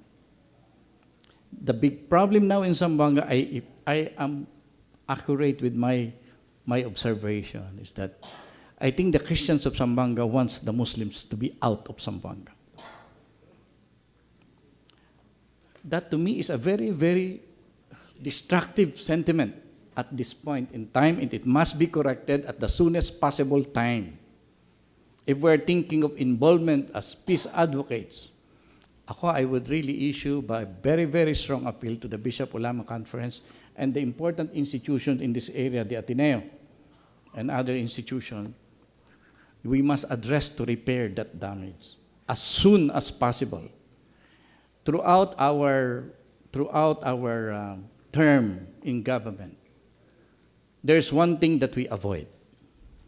We do not want the MNLF or the MILF conflict with government to become a religious conflict. Because the moment it does, then you cannot control it anymore. There is a possibility that it can become a religious conflict. While the MNLF is saying that they are secular, I know that there are many elements in the MNLF, and more so with the MILF, of religious leaders that cannot accept the insult that has happened. The insulting and the destruction is all mixed. We all have our cultural differences, and I think it was very starkly seen during the war of Zamboanga. The elements of peace that we have built through the years have been destroyed in Zamboanga. I am not a social media person, but I have heard of the many comments, especially coming from the young Muslims, which are very disturbing. These are developments that needs to be taken seriously. That's why I would like to probably focus back on what Archbishop Kapalya said, that peace is not just about the absence of war, or it is not just about agreements. I would like to appeal to the people of Mindanao today. Forget about the agreements, whether it's being implemented or it's being negotiated. Put that aside for a while. We are in a crucial and critical time. If we think that peace is extremely important for Mindanao, let's put this aside for a while, because there will be no much progress in this concern at this time. You know, political leadership in the nation come and go, so you wait for the go of something better.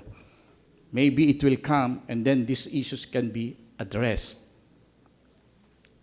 Let us look into the Zamboanga episode that has opened new wounds in Mindanao. We have to somehow repair that. The activities in Sabah, I think, of course, this is to me tragic because I was being blamed for it. But you see, the invasion of Sabah, for the first time I saw the whole nation consolidating themselves towards that issue. It is a rare moment that Christians forget they were Christians, have forgotten they were Christians or Muslims. They are supporting the Sabah issue. It's a national sentiment. I think we have to seriously look into that issue. So I'd like to conclude by saying that Archbishop Kapalya said that true peace is about the person. So we in Mindanao was maybe, I'm not advocating anything. Let's put government on the side first.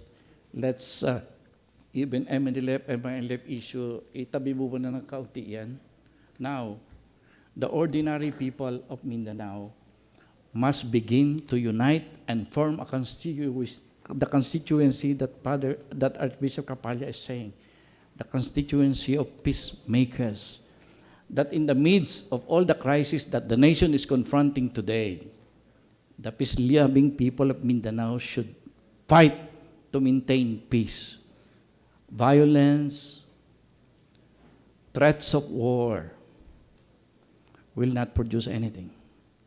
I have seen it during our term. I was 9 years in government. Using the force of war doesn't help. Or Arab invaded the camps of the MILF. Did it end the MILF? Government wanted to wipe out the forces of Ustaz Malik in Zamboanga. What does that achieve? Did it weaken the MNLF?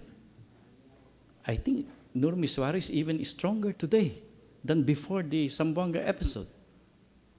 You see, war as a tool does not work anymore. Thank you. Thank you. Yes, Dato, can I acknowledge one question from the audience, then I get back to you, and then the Sultan here. Yes, please.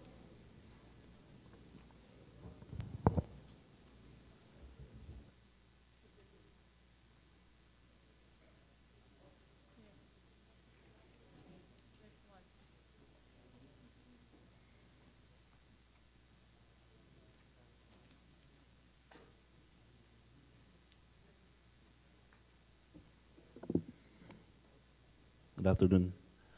In addition to Secretary Norberto Gonzales, that's what AWAT Mindanao is doing now. Because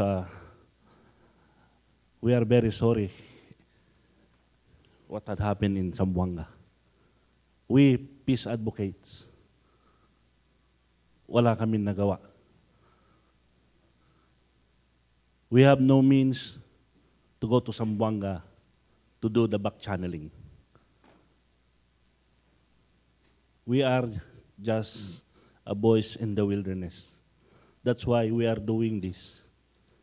That's why we are doing this forum, para marinig po tayo that let Mindanaoan will solve its own problem. We believe what happened in Zamboanga is a failure of OPAPP, with due respect to Secretary Deles. I'm not blaming her. We do every effort inviting her to join us here because this is a serious things to address. The peace and order in Mindanao. It's not an issue na pwedeng tabunan. Natabunan ng Bohol, natabunan ng Tacloban. Pero po ito ay parang cancer na dapat gamutin. Kailangan natin ng mga state-of-the-art na mga gamot o mga facilities. It's a long decade problem. We must enlighten our hearts and mind. Tama po, ang nagkasundo po ang Bishop Ulama Conference We Christians also, we always read in the Bible and we hear humility in the church. Batuhin ka ng bato, batuhin mo ng tinapay. Christian. Peace forum, walk for peace, but we are victims of this, especially the war and terror in Mindanao. So, I'm appealing to everybody, to the honorable members of the panel of speakers, that what we want is, in AWAT Mindanao, we strategize that we will form a consensus building panel. It's a new parameter of peace. Just being exercised by our Malay in resolving their conflict. So I think in order for us to be heard and to be recognized, we, the consensus building panel, should be the third-party group to interfere kung meron mang mga problemang ganito. So with the help of the Bishop Olama Conference, the Academy, and the Moro National Liberation Front, the MILF, that's why the AWAT Mindanao made every effort to invite MILF and MNLF, Bishop Capalla, Secretary Norberto Gonzales, our friend Professor Wadi, that we have the same sentiments when we talk to UP, that there should be a one voice, the voice of the Mindanaoan, not only the voice of the MNLF or the MLF. Thank you. Okay. We just heard Mr. Jose Adoma, the second, the chair of AWAT, which is one of the conveners for this forum today. So there seemed to be an appeal, no? If it is possible that a consensus building panel will be formed out of this forum, is that what you are trying to put forward? Okay, so while we leave it at that for the moment, can we hear Dato Sangki and then Sultan later? Thank you, Madam Moderator. The Zamboanga incident is really one of those very glaring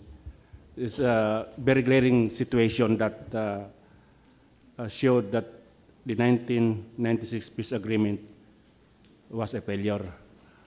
Earlier, Attorney Parcasio mentioned about the reason why the 1996 peace agreement failed. And I remember there was a report made by the MNLF in August of 2005 enumerating those sort of complaints and also the response of the government. I noticed that those complaints have been appropriately covered by the different support committees' activities. One of those complaints that I saw was the non-implementation of the Sharia and social justice, as well as packages of livelihood that led to the Zamboanga siege. Just to call the attention of the government, I was in Zamboanga during that incident, a day before the incident. Many stories have been said and written, but my attention is focused largely on the observation of Archbishop Capalla. The question was why the 1996 peace agreement failed. And one of those complaints that I would like to invite the attention of our participant here, even the MILF was questioning. The Muslims are not progressing. Even the MNLF was saying this because of the non-implementation of the Sharia courts and social justice is not attended properly. To my mind, this was actually answered by the government, but we failed miserably on how to make use of what the government have already given to us. For example, the complaint as enumerated in that report of August 2005, addressed to the OIC, as one of those complaints that led to this Zamboanga siege. ang sabi po doon is that there is the failure to implement the Sharia law and social justice. To my mind, the government have complied, but we failed, even among the Muslims and even in the government. If you will recall, when we talk of Sharia law, this was covered by PD 1083. The government have graciously acceded to the establishment of the administrative mechanism to implement Sharia law. In PD 1093, as complained by, as presented in that report to the OIC, PD 1083 calls for the establishment of the administrative mechanism to implement the Sharia law by calling for the establishment of 5 Sharia District Court and 51 Circuit Court. That was way back in 1984. The first Sharia bar examination was in 1984. Ang question po, since 1984 up to the present, 371 lang ang Sharia lawyer. Ang question, out of 5 Sharia District Court already created by the government, not one is made operational. Who is to be blamed? Out of 51 Circuit Court, para bang Municipal Circuit Court ito ng Sharia? 51. Only 30 was funded, but only 28 has Sharia lawyers. What happened to the 22 Sharia courts already created by the government? So it is not, to my mind, the government is also accommodating. But who is to be called to pursue and comply with the aspiration of the Muslim? Since 1984 up to the present, we have 371 lawyers, Sharia lawyers, 22 not made operational. During my time at the Office on Muslim Affairs, I wrote a letter to the Supreme Court. And in fact, I even requested for the establishment of Sharia courts in Davao, because we don't have Sharia courts in Davao. I have also requested Sharia courts to be put up in Cebu as well as in Baguio. The Supreme Court acceded, and in fact, they wanted to put up a Sharia Hall of Justice in Manila. But, you know, there's too much politics among Muslim politicians that my brother Sultan Mindanao here was saying that there was a problem on our political Muslim leadership, yung bang, how will you call it, politics with impunity. So those are things that we wanted to be dismantled. How can you dismantle those? I think the peace process can properly address those problems. But again, returning to the Sharia as a reason for the non-development of Muslim communities, I think the government cannot be blamed for that. I can vouch because I was with the Office on Muslim Affairs, and I have seen the government, they are willing to organize the Sharia courts anywhere in the country where there are sizable number of Muslims. I think the problem as presented to the OIC was not properly looked into.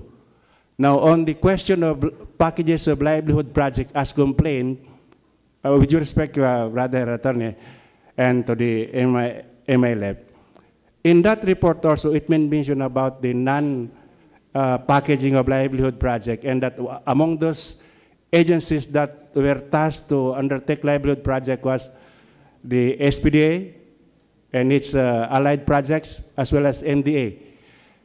Again, the government have responded, but again, it is the Muslim political leaders. I will go to that later on, why I blame the Muslim political leaders. On the livelihood packaging, there are 35 settlements throughout the country organized by the government where the Muslim landless in their own backyard can avail of a land.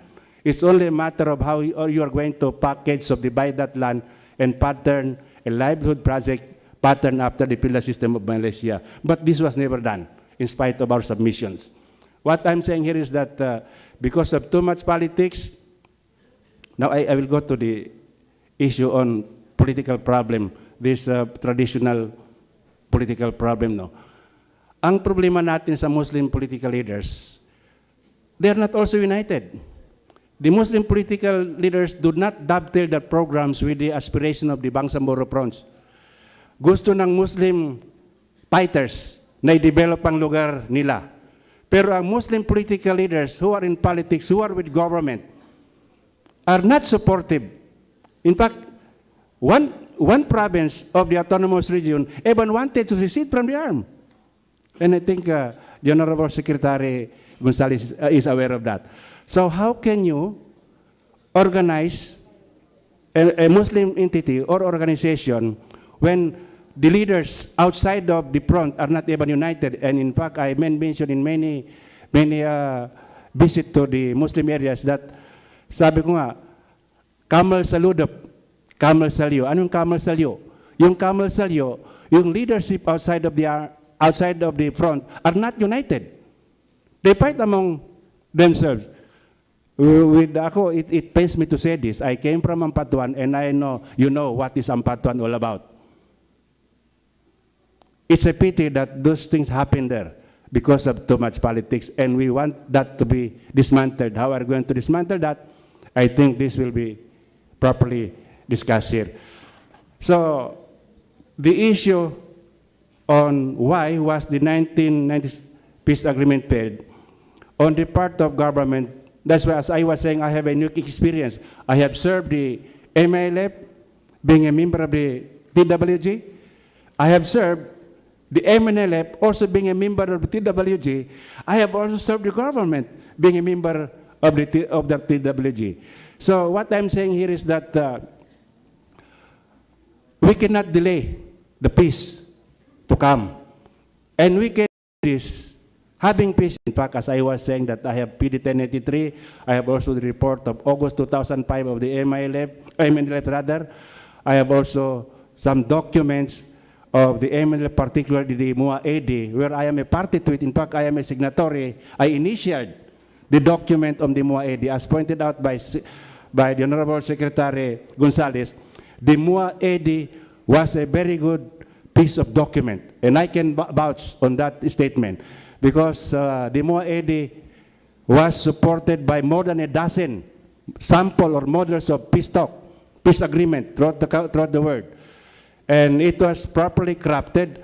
The only problem was that there was no proper information dissemination, that in fact, those who oppose it, particularly one from Cotabato, North Cotabato, and one in Zamboanga, they were able to mislead the people by saying it is wrong or something is wrong with the MUA AD. The MUA AD was a good document that, in fact, had it been discussed lengthily, Madam Moderator, had it been discussed thoroughly, the MUA AD was just a document that will guide the crafting of a comprehensive compact agreement. This will be referred to the Congress, and for Congress to look into it and debate over it, and finally, it will be submitted to the people. Hindi pa nga dumating sa ganung punto. As I was saying nga, the MUA AD is essentially a political issue, not a judicial issue. We were surprised in the MUA AD proponent when we found out that hindi pa nga judicial issue, dineclare ng unconstitutional. So where can you see? Ngayon, hanging ang peace process, it will again take years before we can really have peace. So it is a good thing that in this AWAT Mindanao Peace Forum, I congratulate the proponent, Brother Pepe Ngagduma, for having organized this, because the people of Mindanao can speak and argue. If our Congress member, Muslim Congress member cannot argue, I think AWAT Mindanao can argue in Congress what are those things that are good for Mindanao. And thank you very much. To Dato Sangki. Now, before I call on Sultan Malinaw, there were two already from the audience I have acknowledged, and I think these are the last two questions we can take in from the gentleman there and the lady there. Now, before the questions, sir, I will call first Sultan Malinaw to say something. Thank you, Madam Moderator. I will go back to the idea which was raised by the Honorable Secretary of suggesting to the MILF and the MNLF to set aside the implementation of the 1996 Tripoli Agreement, or 1996 Agreement, the Framework Agreement, and let us focus on the burning issue of the day. I really do believe that what happened in Zamboanga really opened an old wound. At alam naman natin lahat na pag yung sugat at nagkasugat ulit, mas mahirap gamutin kaysa naunang sugat. Now, the government claims to represent us. We are the government. We are taxpayers. The Moro National Liberation Front claims to represent us. I am a Moro. The Moro Islamic Liberation Front claims to represent us. I am a Muslim. As suggested by some participants, why can't we band together? The Bangsamoro, the Christians, the non-Christians, the IPs, the Lomads, and so forth, and so on. And say to these guys, hey, you all claim to represent us, but have you ever bothered to ask us what we want? Can we not do that? We can provide some guidance to these protagonists. You see? Can we not do that? I think we can do that. As Professor Wadi had expounded a while ago, the problem is in Mindanao, he likens it into a fruit. Hinog na ito. At pag hindi mo binigyan ng panahon at lugar para buksan ito, ito isasabog. At pag ito isasabog, hindi maganda ang resulta. So dapat bigyan ito ng oras, bigyan ng panahon at lugar. Ang issue na ito na gustong sumabog. So, I think we all agree na lahat tayo, ang gusto natin ay kapayapaan. So, in closing, Madam Chairperson, I would like to quote the late Chairman Salamat Hasim. Sabi niya, the government wants to end the war to attain peace. But sabi ni Chairman Salamat, I want to resolve the problems to attain peace. So kailangan ma-resolve natin itong mga problema bago natin makamit ang kapayapaan na ating ninanasa. Magandang hapon po, Madam Chairperson. Yes, mayang hapon. Good afternoon, everybody. I'm Marlon Gayog from Mindanao Daily News. I just want to quote what Secretary Norberto Gonzales said a while ago. He says that the MNLF or the MILF agreement cannot give fully because the constitutions or the Philippine constitutions didn't allow on that. So there is a need of chartered change. And Attorney Professor Wadi said a while ago also that Mr. Tebes, Mr. Canoy, Mr. Pimentel, these people are advocating federalism. Why is it that this option hindi po sinasali sa peace talks? Bakit hindi bibigyan ng option itong yung mga ano nila, yung mga hinaing ng mga leaders before, even other people? Bakit hindi ito bibigyan ng other options para malutas itong problema sa ating Mindanao? Thank you.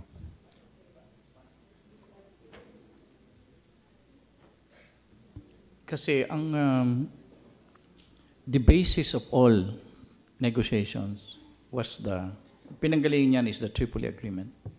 Yung Tripoli Agreement, mayroong isang sentence na ipinasok dyan ng panahon ni Marcos.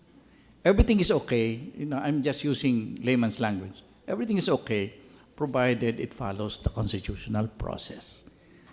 Yun ang naging problema dyan. Kaya constitutional process ang inisipan. That's why ang sinasabi nga ni Atty. Parcasio, ang MNLF talagang nakikinig sa constitutional process.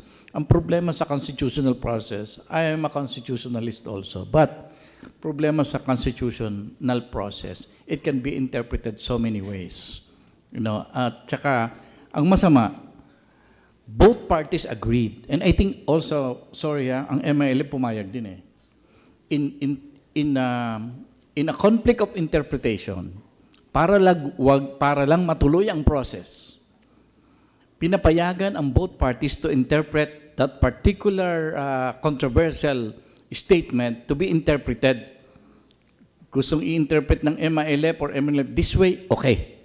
Tapos ang government naman ini-interpret this way to satisfy both constituencies. That is, to me, one of the crucial point in the negotiation. Panluloko yun eh. Tingin ko, panluloko yun. Dapat yon sa susunod na pag-usap, let's call a spade a spade. Huwag yung subject to interpretation. Pumayag tayo nun, di ba? Pumayag tayo nun. Kaya yan ang masaklap dyan. So yung sinasabi mo, bakit gusto pala natin mga federal? Wow. Ang problema ng mga presidente ng Pilipinas, you cannot introduce the idea of charter change either early or late in the game. Sabihin na, si Ramos tried. Sabi na yan, si Ramos gusto lang i-extend ang sarili niya, kaya nagcha-charter change. So hindi nangyari. JMA, the same. Ngayon, hindi ba si Pinoy ayaw ng charter change? Pero mga tao niya gustong-gusto ng charter change. And now we are making duda, baka gusto ni Pinoy, tumagal din. So what will happen to the effort of charter change? Our political system has become so rotten and so suspect of intentions that no meaningful political change can happen. I do not mean any malice when I advise the MNLF and the MILF na isang tabi muna yung implementing the 1996 agreement or isang tabi muna yung negosasyon. What I really mean is that the political environment at this time does not allow for a decent attention to be given to these two very important issues. Hindi kaya ng environment today to be serious. Kaya pag iyan ay pinilit, kasi alam ko yung nakasama ko yung MNLF, the MNLF is very serious with its word. Meaning, pag sinabi ng MNLF, totoo yun. Pinaninindigan yan. Ay yung kabila, baka hindi pinaninindigan yung word. So, gulo yan. That's what I'm saying now is that the prospect for trouble in Mindanao is high. Kasi nakita na natin yung nangyari sa ini-insist ng MNLF to implement their agreement. Nung una, maraming ayaw kay Nur doon sa ginawa niya sa Zamboanga. But as the fight goes on, bumabaliktad yung sentiment among the Moros. So tingin ko, hinugyang for violence yan. In the case naman of the MILF, I think they're now having trouble with when they agreed to interpret certain positions according to what suits them, they're having trouble. Because nakikita na, mukhang iba yung sinasabi ng gobyerno sa ipinapangako sa amin. Yun ang nakikita ng MI ngayon ang gobyerno naman, sinabi nyo kung ano yung interpretasyon namin, pwede namin sabihin That to me is very, very fundamental and crucial mistake in the negotiations. No? And I'm not saying it's this administration. We are to blame ourselves. No, we were there too. No, I am not washing my hands from that mistake. No. Okay. Now, I will call the last question from the floor, but may I remind our distinguished panel that you will be given very short 1 or 2 minutes to cite your recommendations as a way of closing statement after we have addressed the last question from the floor. Yes.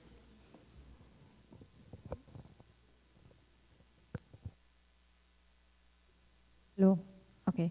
Hello, everyone. I'm Sahar. I'm a student from Ateneo, Davao University, and I want to do what Professor Wadi encouraged us to do. I want to ask a very fundamental question, which I think through the forum, it's been this big elephant in the room that all of us try to ignore.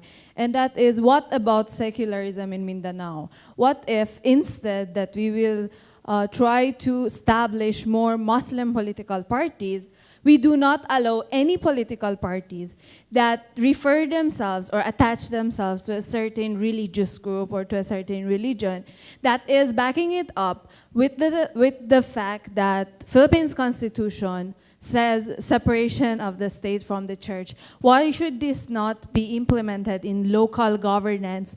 Why should it just be the national? While the fact that it is not implemented or there is no force for it to be implemented in local governments like what we have in Mindanao is providing chaos. I especially want to address this to people who are religion representatives in the round table. What do you think will happen if there will be a forceful secularism for the political parties not to be able to mention any religion group aligned with their political goals? Okay, anybody? It's addressed to the religious in the panel. Yeah, we have two.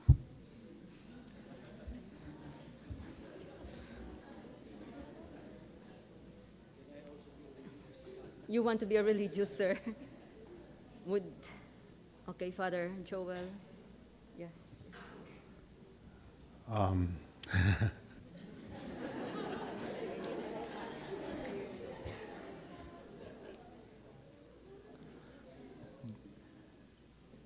I think that when the Constitution speaks about separation between church and state, it does not mean that people of different faiths cannot enter the political arena on the basis of their faith values. All right? It means that you cannot have the control of government under a religious faith. All right? Therefore, when you have people of different faiths that form political parties based on religious values, even under a constitution which separates religion from the state, this is not illegitimate. Right?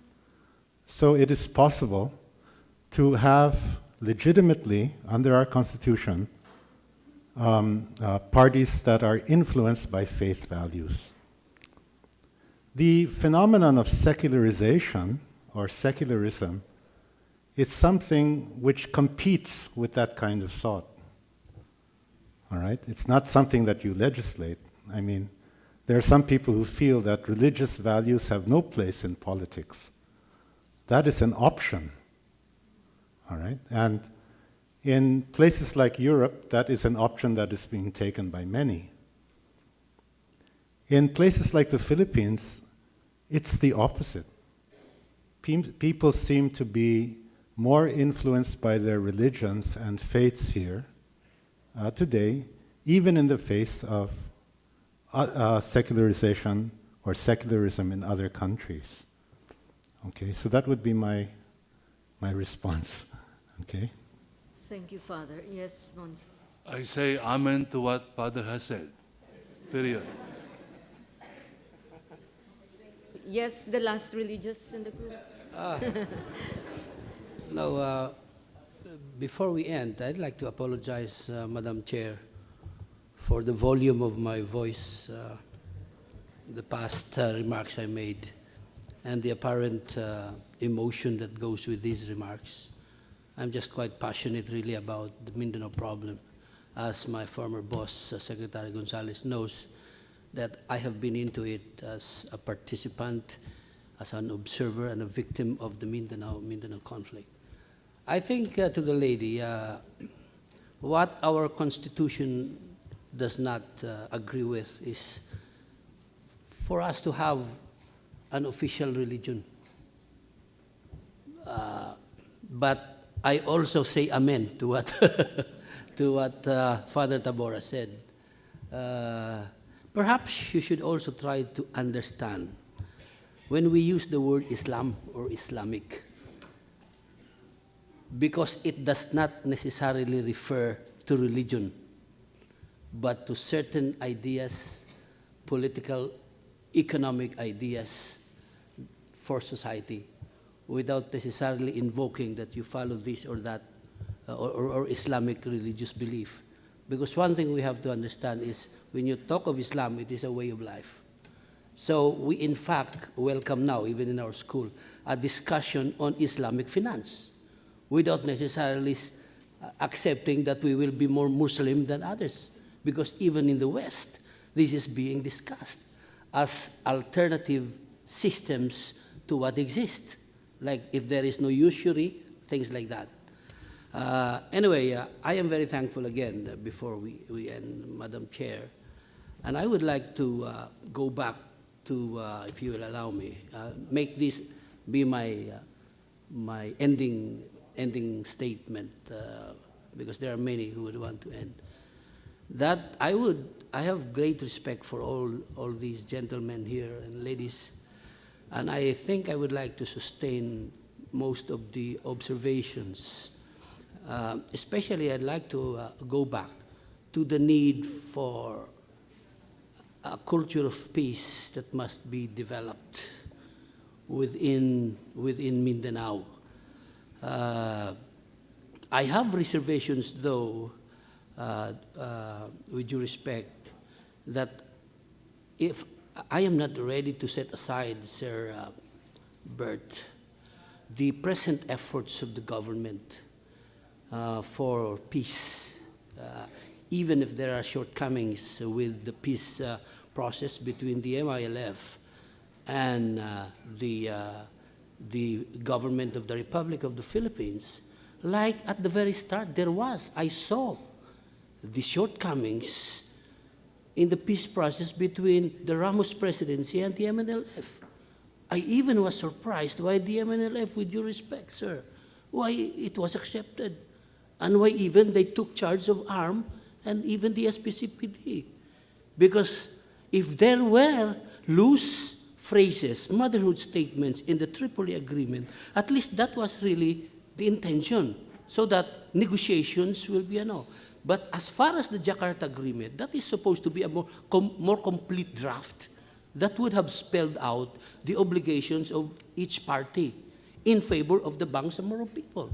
But I did not see much, and I was surprised as a scholar of the Mindanao scene. So what is my message? My message is for us to really be vigilant and support even, Sir Bert, the peace talks, because the alternative is war. And I thought we all don't want war. Can you imagine if you stop these peace talks and what will happen to these armed groups? If you stop the cessation of hostilities and the ceasefire, you stop it?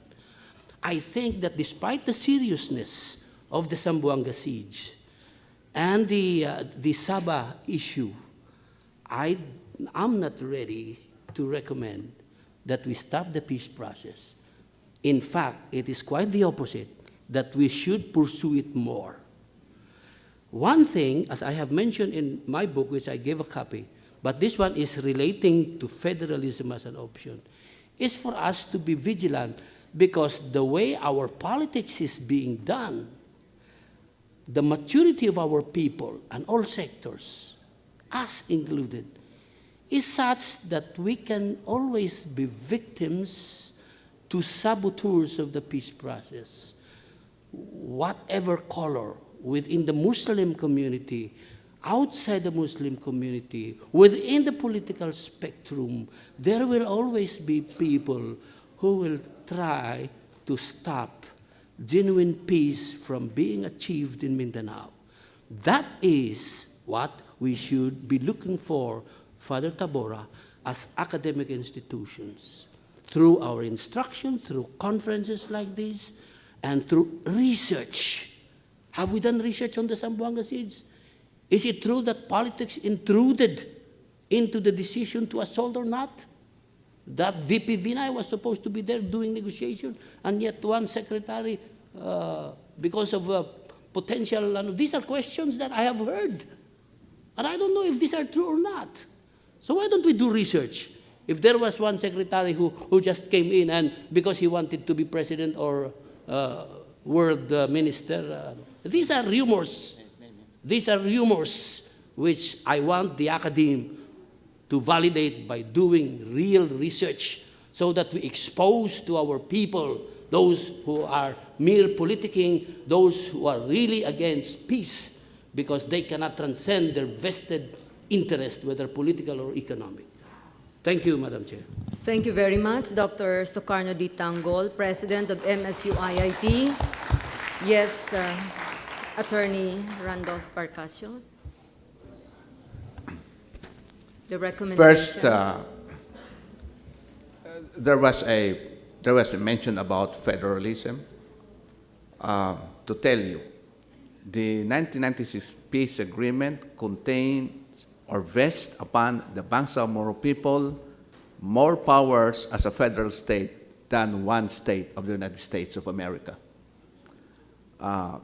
You may research on that. So if you talk about federalism, there you are. That's why when Americans would ask me, what do you mean by autonomy? I would say, the autonomy that we are demanding is an autonomous government similar to a federal state in the United States of America. However, it has more power than your state. Second, on the recommendations by the Honorable Secretary, Norberto Gonzales, we will take that very seriously. We know what this administration have done, that triggered this tragic incident in Zamboanga. However, we have timetables. Schedules are already agreed. The OIC tripartite talks, or the tripartite talks will be set come January, hopefully. We don't want to be defeated by default. No? We don't want to be accused by our people that we have defaulted in our task to bring about a final solution to the last remaining issues of the tripartite talks. We still believe we are giving this government, the Philippine government, still a chance, no? Because we want to hope that finally we will find that proverbial light at the end of the tunnel. We want to be optimistic. As I have said, I firmly believe when the ends are just and noble, success will be inevitable. Lastly, the MNLF has recommended, with regard to the Zamboanga incident, that to find the truth, MNLF is willing to, or is been encouraging, and I am now urging those who have participated in this forum to support the idea of establishing or having an independent commission consisting of course, the MNLF, the government, the academe, the civil society, the Human Rights Commission, both the Philippine Human Rights Commission as well as international bodies that deals on issues on human rights. I have noticed that a participant here comes from the Amnesty International. We would like to encourage you to get involved in this task of finding the truth of what really took place in Zamboanga. Initial fact-finding missions has been done by MPW, Mindanao Peace Weavers. They have made some recommendations. We have sought copies and received copies of their recommendations, and we commend the MPW for taking such initiative. We in the MNLF have also started to gather facts, establish evidences on who are the real culprits in the Zamboanga incident, and what is the root cause of that triggered this tragic event. Thank you, Attorney Randolph Parcasio. Comment? Little. I may have been misunderstood. You know, I have no power to stop the negotiations, nor the desire of the MNLF to go through the process of asking for the implementation of the agreement. What my statement was addressed to Mindanaoans. What I'm telling them is, don't pay too much attention to what the MILF is negotiating, nor what the MNLF is asking government to do, because in these two fronts, nothing much will happen. But the violence could happen in Mindanao. What is important is for us to focus on looking at the indicators of violence and see what we can do about it, because the negotiation will continue. I have my doubts if you will have an agreement, and I have my doubts whether government will be willing to grant what you want in terms of what you're asking. But as the people of the Mindanao, meantime, must focus on what will hit us most, and that is the possibility of violence in Mindanao. Let us look into Zamboanga. Let us not blame people. It is real that we have opened a wound in Zamboanga. That we have to address. Very, very important.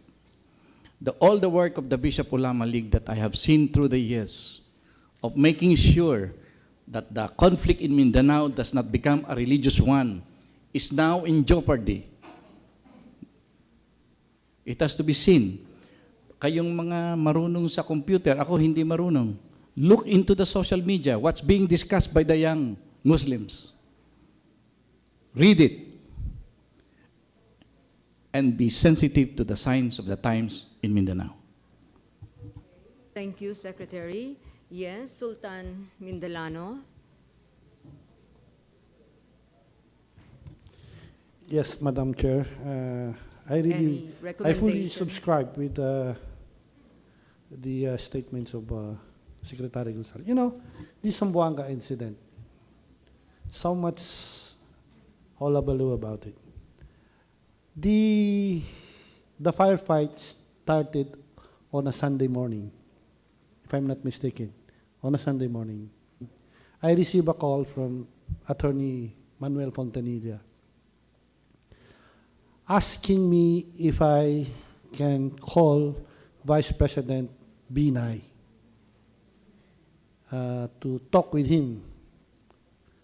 At that time, I don't know, I had left my other cell phone in my bag, which contains the cell phone of Vice President Binay. So I called up Attorney Windel Avisado. Windel, pare, wala sa akin yung number ni Ka Jojo. Pwede bang sabihin mo na gustong makausap ni Attorney Fontanilla? So after that, I forgot about it. I returned in my golf game. At about 10 o'clock in the morning, the Vice President, my cell phone rings. At under the sun, hindi mo makita kung sinong tumatawag. So I said, hello, who's this please? Si Jojo. I thought he was my friend, my business partner, Jojo Lorito. O pare, anong nangyari sa negosyo natin? Bebot. Si Jojo Binay ito. Oh, Mr. Vice President, I'm sorry, hindi ko na alam yung number mo. Bakit po? Inform Attorney Fontanilla that I will talk to him after I arrive in Zamboanga. Airborne na ako ngayon, pasakay na ako ng eroplano. Sabi niya. So yes, makakarating po, Mr. Vice President. So then, I still have my log over here. I called Attorney Fontanilla again at about 10:26. Sabi ko, Manny, tatawagan ka daw ni BP pagdating sa Zamboanga. Sabi niya, hindi, ako tatawag sa kanya, give me his number. Sabi ko, I cannot give it to you. That was his instruction. Siya ang tatawag sa iyo. So maghintay ka. So, I again returned to my golf game. Then, at around 10:44, tumawag na naman si Vice President Binay asking me the number of Attorney Fontanilla. So I gave it to him. So I forgot everything about it. At 2:29 in the afternoon, tumawag na naman si Attorney Fontanilla. Sabi niya, pare, salamat ha. Sabi ko, bakit? Sabi niya, nagkausap na si Vice President at saka si Chairman Miswari. And they agreed on a ceasefire. Meron silang ceasefire agreement. So, sabi ko, good. May ceasefire agreement pala eh. Kahit pa paano, nakakontribute ako. The following day, nabalitan ko na nagbabarilan na. Sabi ko, iba na pala ang ibig sabihin ng ceasefire ngayon. Ituloy yung barilan. So, I am a direct participant of what had transpired during, in a very small way. Nangyari yan. So, my parting words, alam mo tayo mga taga Mindanao, nagkakaintindihan tayo eh. So, kaya tayo nagkakagulo because of the interests, financial, economic, or political interest of those people outside of Mindanao. Can we not talk this among ourselves? Like what we are doing today, roundtable discussions, trying to find solutions to end our problem, to attain peace. Madam Chairman, that would be my parting words. Thank you very much. Thank you, Sultan. Lanao. Okay. Yes, Datu Al Sangki. Yes, thank you, Madam Moderator. The same story. Can we about be a the little Zamboanga. brief, sir? Yes, yes. Yeah. I was in Zamboanga a day before the incident. Yeah. And I have witnessed what happened there. What is really very frustrating was that according to the group of Miswari, they went to Zamboanga for the purpose of showing themselves and bringing their own flag, which according to them, they have done that in Mindanao, in Davao City, they brought their flag, in General Santos, in Coronadal, in Takurong, nothing happened. They displayed their flag, but when they went to Zamboanga, it's a different story. So, to my mind, being a witness to what happened there, I stayed there. I was studying there for 4 days. I had to take a bus in returning to Davao. It was a very difficult trip. But then, ang nakapanghinayang pa doon, even the media were even panning the problem. They were even encouraging the non-Muslim to sort of make a move against the Miswari group. So those are concerns, those are issues that must be addressed by the local authorities. But instead of the local authorities trying to stop the situation, kung baga sa sunog, lalong lumaki. And the group of the MNLF, as shown in the TV and shown in their interview, they were saying that they were just there to show their presence because of their complaint, yung sinabi dito na failure to implement the 1996 Final Peace Agreement. So those are issues and concerns that probably the participant to this gathering can also disseminate the right kind of information for the purpose of stopping further misunderstanding. Thank you very much, Madam Chair. Thank you, Dato Ali Sangki. Yes, Professor Joki Pili M. Wadi. As parting words, I could resonate with the probably pessimism of Secretary Gonzales regarding the inability of this remaining space of around 3 years to reverse things in Mindanao. I also agree with the recommendations that are identified so far, like, for instance, the need to build consensus-building committee, promote culture of peace, and come up with independent commission on the Zamboanga seeds. But I thought these are still very conservative recommendations. I think it's high time that we reverse our gaze from Manila to the larger region of Southeast Asia. I think Davao and the whole of Mindanao is located in a strategic corridor where Mindanao as a whole could serve as a bridge. Given the failure of, I would say, the relationship in terms of partnership, I would say, between those in the north and Mindanao. There is really a need for Mindanao to empower itself. Given the worsening poverty in the north, and just simple problem of traffic, for instance, and the worsening typhoon and earthquake in central Philippines, I fully agree with Secretary Gonzales that Mindanao is of the least priority of governments, possibly not even this government, but maybe none. I don't want to be pessimistic, however. By empowering herself, I think Mindanao would be able to connect to the larger of ASEAN. For instance, 2 years from now, there will be the ASEAN integration by 2015. I think Davao and other progressive regions in Mindanao would be in the position to precisely play that role. And we should not forget the good materials that Mindanao have.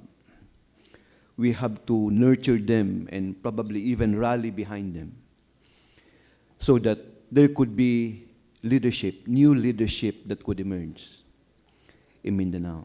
It's not necessarily to challenge, those in Manila, but as I said, to serve, to provide that vision of making Mindanao as that strategic corridor in bridging with the larger region of Southeast Asia. By the way, we're a minority as Filipinos in the whole Southeast Asian region. The Malay world is where the game now. Thus, our connection to the Southeast Asian region, including the Malay world, is through our Muslim brothers. Let's not take them as second citizen in this country. They are historic people with experience in long struggle of war and diplomacy. In fact, if only they have the chance, they have high sense of statesmanship, experience in governance, and so on and so forth. Take them as your brothers. This is sort of advice to the AWAT group. And identify also those Moro brothers and sisters who have the potentials. Empower them. And you can make them as your partners in engaging the larger region in Southeast Asia. And I think that is the heart of the matter, empowering Mindanao by finding new allies in the larger region of Southeast Asia. In that way, we do not even need to call the attention of the Manila government. If Mindanao is already strong, Manila would just come in and ask, what do you want? And they will just give us anytime. So I think I would like to end my remarks here. I would like to extend my thanks and gratitude to the AWAT Mindanao Peace advocates, then the Ateneo University in Davao, Bishop Kapalya, and for the many friends that I have met and students and colleagues in the academy for having met them and had befriended them. Thank you very much for inviting us.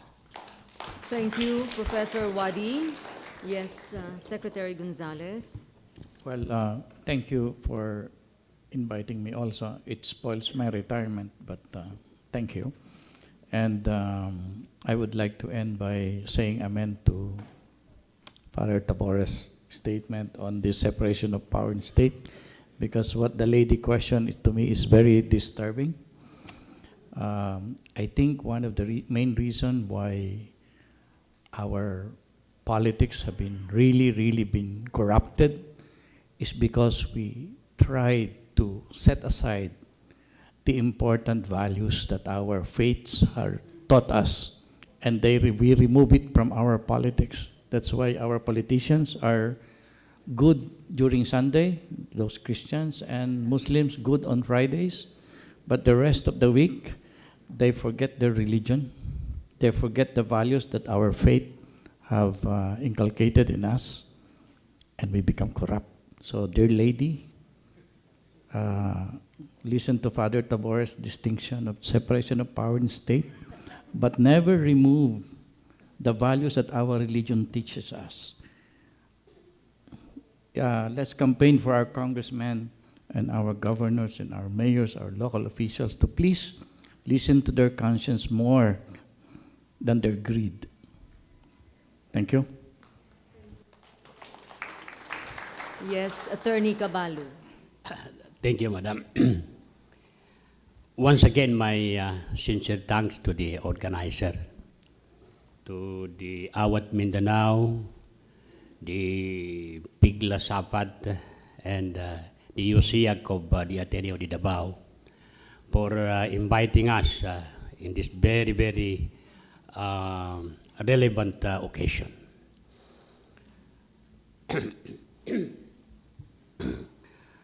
I was attentively listening to the statement of Secretary Gonzales, and I feel the impact of his advice for us to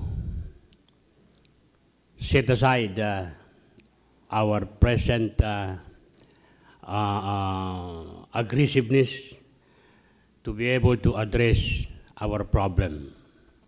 He gave us a warning that the environment does not warrant for us to even get a response, because this is not the right time for us to pursue that certain desire. We read between the line, and maybe there comes or there will be a new development coming into reality in the coming future. Who knows that we will be getting much better than what we are expecting from the negotiation when this event will come into reality. I pray that all of us will be united and serious enough to be part of whatever development that come into the near future. Thank you very much. Thank you, Attorney Caballo. Yes, Archbishop Capalla. There seems to be pessimism on this side. My friends, my two friends, Secretary Gonzales and Professor Wadi, and the opposite of pessimism is optimism. But optimism is a secular word, so for me it is hope. And that is the message of the Bishops Ulama conference on the Mindanao Week of Peace. And I'd like to say that hope is based on my recommendation that we go back to history and culture and faith of the Filipinos. And I'd like to read to you a very beautiful statement by the most famous Filipino historian, Father Horacio de la Costa, Jesuit. It sounds very poetic, but I like it. He said, there is a thought that comes to me sometimes. I say, sit by my window in the evening, listening to the young men's guitars and watching the shadows deepen on the long hills, the hills of my native land. You know, we are a remarkably poor people. Poor not only in material goods, but even in the richness of the spirit. I doubt whether we can claim to possess a truly national literature. No Shakespeare, no Cervantes has yet been born among us to touch with immortality that which in our landscape, in our customs, in our history is most memorable, most intimate, and most ourselves. If we must give currency to our thoughts, we are forced to mint them in the coinage of a foreign tongue, for we do not have even a common language. But poor as we are, we yet have something. This pauper among the nations of the earth hides two jewels in her rags. One of them is our music. We are sundered one from another by 87 dialects. We are one people when we sing. The condiments of Bulacan awaken an answering echo in the lutes of Leyte. Somewhere in the rugged north, a peasant woman croons her child to sleep, and the Visayan, listening, remember the cane fields of his childhood and his own mother singing the self-same song. We are again one people when we pray. This is our other treasure, our faith. It gives somehow to our little uneventful days a kind of splendor, as though they had been touched by a king. And did you ever notice how they're always mingling our religion and our music? All the basic rights of human life, the harvest and the seed time, the wedding, birth and death, are among us, drenched with the fragrance of incense and the coolness of music. These are the bonds that bind us together. They are the soul that makes us one. And as long as there remains in these islands one mother to sing Nena's lullaby, one boat to put to sea with a memorial rowing song, one priest to stand at the altar and offer God to God, this nation may be conquered, trampled upon, enslaved, but it cannot perish. Like the sun that dies every evening, it will rise again from the dead.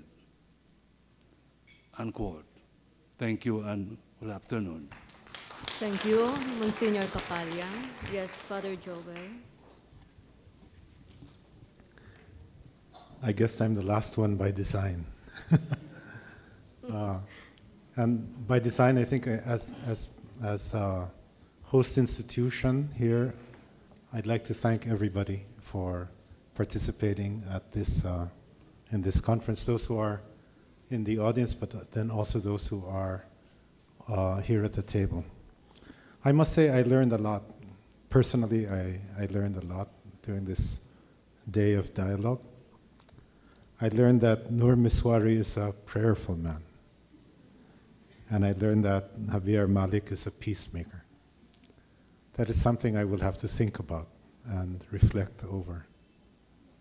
But I'm glad that I learned it. And I'm glad that I also learned that from the Muslim view, the Muslims have been victims of experimentation, established and then abolished, established and abolished, and established and abolished. And that it doesn't seem to end, even with the peace process, I think. That's an important learning. Once again, I learned anew, war doesn't solve any problems. It seems to just make everything worse. And that we should take care of those who are leaders among us who are from Mindanao. Take care of them, nurture them, and value them in the national scene. I learned of pessimism in the peace process, but I belong to the optimistic camp, I believe. We should do everything that we can to gain what we can for peace. No. The fear, the great fear that I had in the Zamboanga tragedy was that it would hurt the peace process. That historically we have come so close to a legal decision that it might have been endangered by this tragedy. Personally, I believe that we have to decide for peace. We have to commit ourselves to peace. And this we have to do in academe. I thank Dr. Tanggol for supporting the idea that HEIs, schools and higher education institutions in Mindanao, public and private, should get together in order to make common cause to push issues relevant to Mindanao and issues relevant to peace. I believe nothing gets done in the Philippines without organization. And we have to organize for power. If that's a political power, a party, maybe we need a political power, a party. But we have to organize for power. And we have to organize in such a way that the politicians will obey us even without the PDAF. We have to be able to make power, to base power on values that we believe in and that we are willing to fight for. So I'd like to invite everyone, let's get together and organize for peace. I am a member of I lead the DAX, the Davao Association of Catholic Schools. I'm vice president of the Catholic Education Association of the Philippines. That's 1,400 schools throughout the country. Let's do something, no? Let's unite the Catholic schools with the state universities and colleges and set up an agenda for peace. I think this may be a key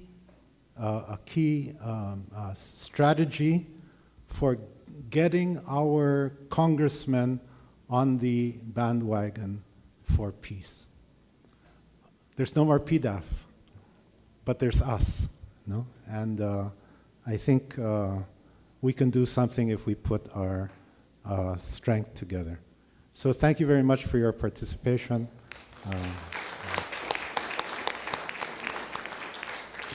Thank you, Father Joel Tabora, our president.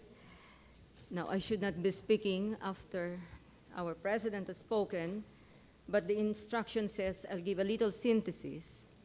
So we had really a very rich day. I think it's rich because we talked about our concerns as Mindanaoans. I mean, listening to the exchanges and the discourses today, I could hardly reckon that the island is home to so many wars and conflicts because the gentlemen who are present here, who are also directly connected with those encounters, they seem to be easy to talk with and we can discourse. Perhaps because, resonating with the point of Professor Wadi, there is something common in us. We are all from Mindanao. And because we are all from Mindanao, we have lived and survived the era of war and peace. yet we overcome. And all the more we want for the peace to prevail. That's why there is sense in saying we have to assert the agency of Mindanao as a power to determine its own destiny, its own direction, if it is necessary, despite the ongoing peace processes, for the two parties, the Moro National Liberation Front and the MILF, to continue with their openness to dialogue, you know? And it's hopeful to listen this morning from the words of Attorney Parcasio and Attorney Caballo that there seem to be areas of convergence in what you're fighting for, like the implementation of the 1996 peace agreement, right? It's good to hear that, and to me personally, it's the first time that I hear it from both camps. So the point is, we empower Mindanao, and who will do that but ourselves? How do we do that? It was clearly mentioned, we strive to develop a culture of peace, a constituency of peacekeepers and peace builders. And the higher educational institutions, the basic educational institutions, the church, particularly the Bishop Ulama Conference, can play a key role in promoting this culture of peace. Altogether, we should also remain conscious that if we empower Mindanao, we do not only revolve within the confines of the Manila government, but rather we reconnect as we are inherently connected with our Malay brothers and sisters, where from the standpoint of the geopolitical location of the island, of the country, we are at the front line of the Philippines in reconnecting with our Malay brothers and sisters. And I think we are in the best position to do that. We should not set that as a minor factor, no? Kasi parang nakatali tayo doon palagi sa national government. Okay? Now, likewise, it was also mentioned that I think there is a need to articulate to the national community clearly that what the Mindanaoans and the key actors are fighting for is the right to self-determination. I mean, it's a big word, so much of a meaning, so much of a difference from saying that they're just fighting as MNLF or as MILF. You know, the key word of self-determination embedded in the frame of the human rights framework. And we need media to be with us in order to articulate this correctly to the rest of the community.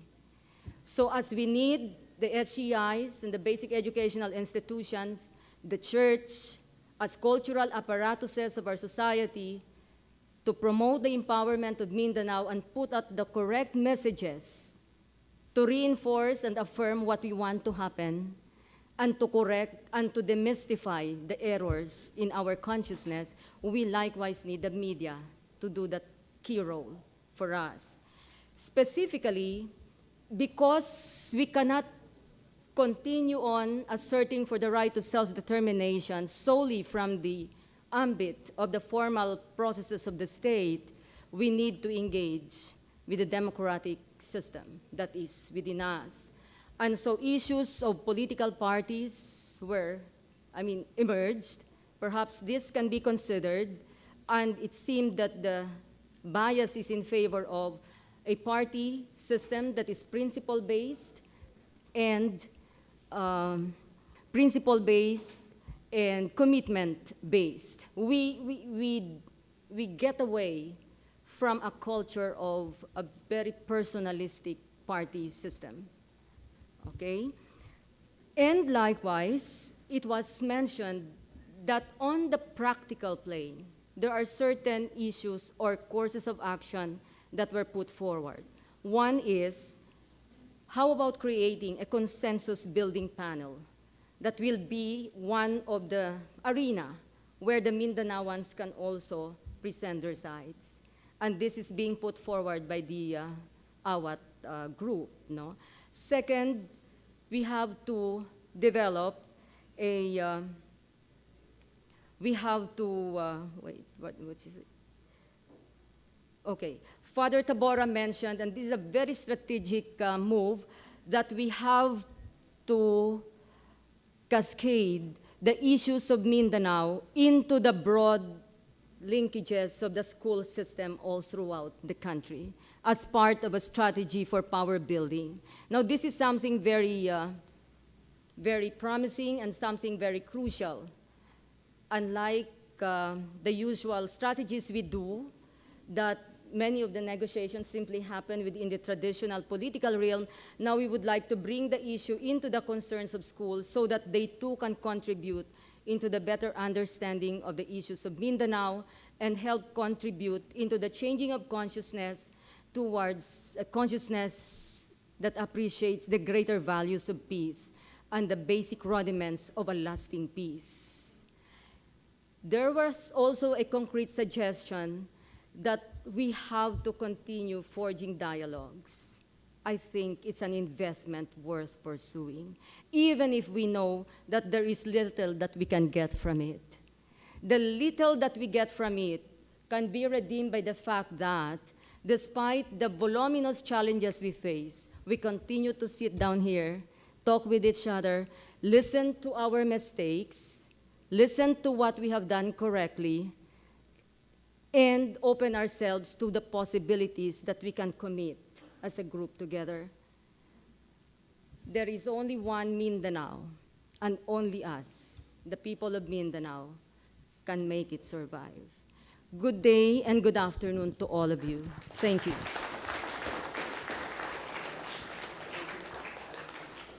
Thank you, Monsignor. Thank you. I turn you over to the Master of Ceremony. You have no more microphone? Time is up. Time is up. Anyway, thank you very much, especially to our moderator, Ms. Lourdesita Sobrevega-Chan. A round of applause for her as well for facilitating the discussion. See, it takes a woman to tame the man, right? And of course, we would like to thank very, very deeply all our resource persons. At this point, before we will give our plaques of appreciation to our resource person as a token of our gratitude, as a symbol of our gratitude, there's a request if he can share his music to us this afternoon, the son of late Mayor Dato Norodin Matalam of Pagalungan, Maguindanao, as part of their advocacy in their organization, Southern Philippines Muslim and Non-Muslim Unity Development Association. The song is originally composed, and this is entitled Bangsamoro. Ladies and gentlemen, for a 3-minute song, Dato Ricky Matalam.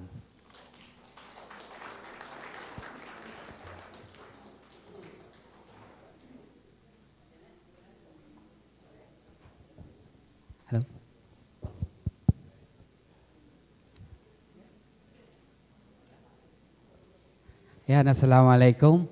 My name once again is Ricky Matalam. So, eto po, sa lahat sa the whole day po, nakikinig po ako.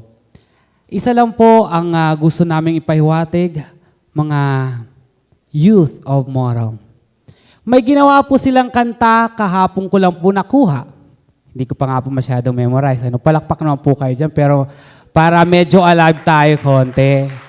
Sinabi ko po sa kanila, make a song, Father, na kaya kong kantahin. Okay? So, okay na po tayo? Hey, thank you very much. Hope you're going to like this one.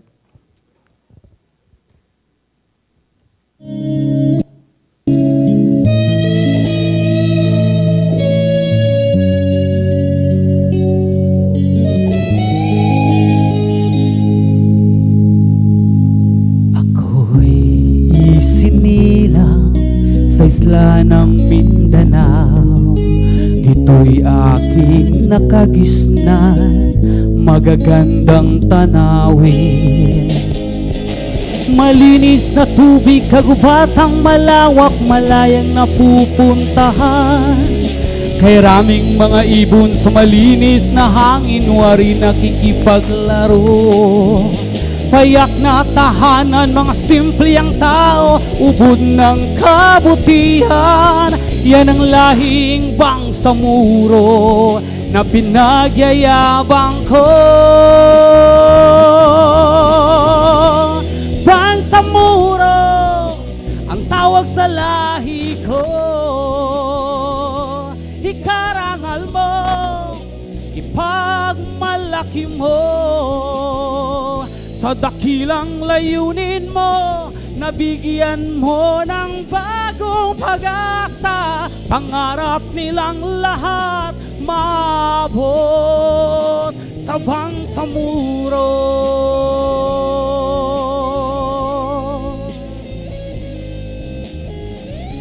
O palakpak naman po kayo, parang na bighan yata kayo, no?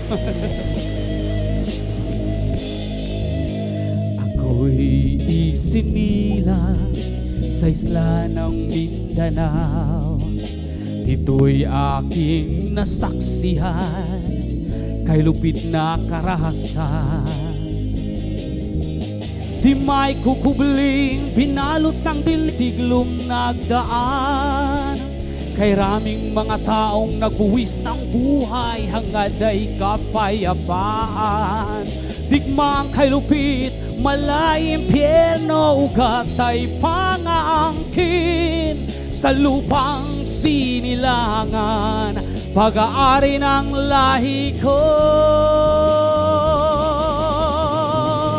Bangsamoro ang tawag sa lahi ko.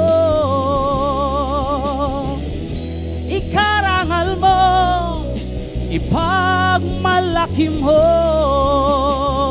sa dakilang layunin mo, nabigyan mo ng bagong pag-asa. Pangarap nilang lahat maabot sa Bangsamoro.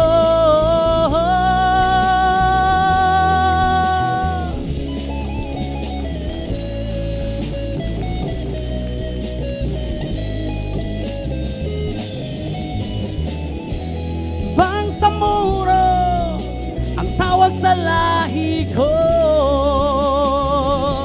Ikarangal mo, ipagmalaki mo,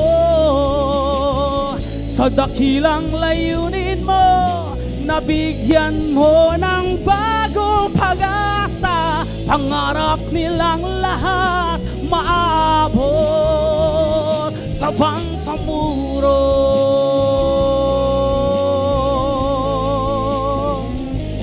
Bangsamoro.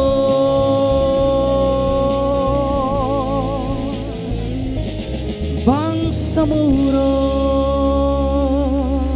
Thank you very much for inviting me. Thank you very much, Dato Ricky Matalam, for that very wonderful song. Didn't realize na kahapon lang pala siya na-compose. Thank you very much. At this point, we would like to acknowledge and appreciate our resource persons, no, by giving this plaque of appreciation for his or her unparalleled dedication to peace building and dialogue in Mindanao, given this 30th day of November 2013 here at the Ateneo de Davao University. May we call on Father Joel Tabora of the Society of Jesus to help us award, and also Mr. Jose Agduma III, and the second, and also Mr. Hitesh Danwani of PIGLASAPAT.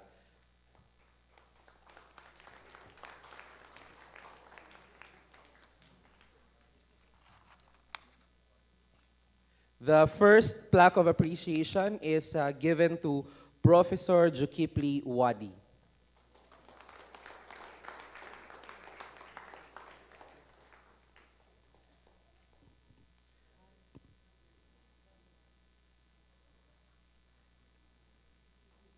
The same plaque of appreciation is also given to Dr. Socarno D. Tanggol.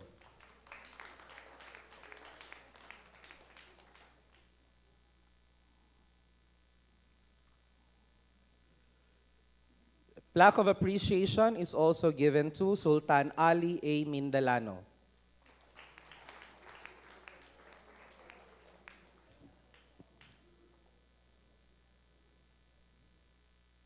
Also to Secretary Norberto B. Gonzalez.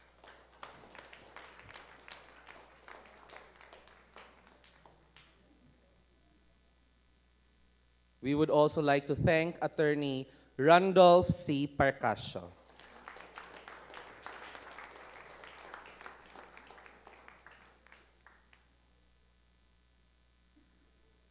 Thank you also, Attorney Mustafa M. Caballo.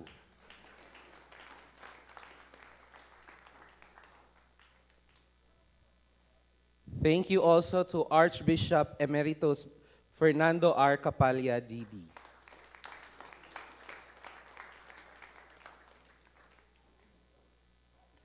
And thank you also, Datu Ali B. Sangki.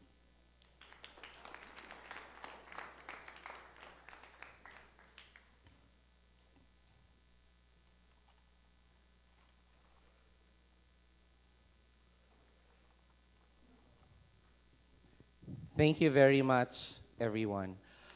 At this point, to formally close our Peace Summit, I think it goes without saying, cliche as it may sound, that the youth is the fair hope of the land. So it's but proper and fitting to end this listening to the voice of the young. To close the summit, may call on the President of PIGLASAPAT, Mr. Hitesh Danwani.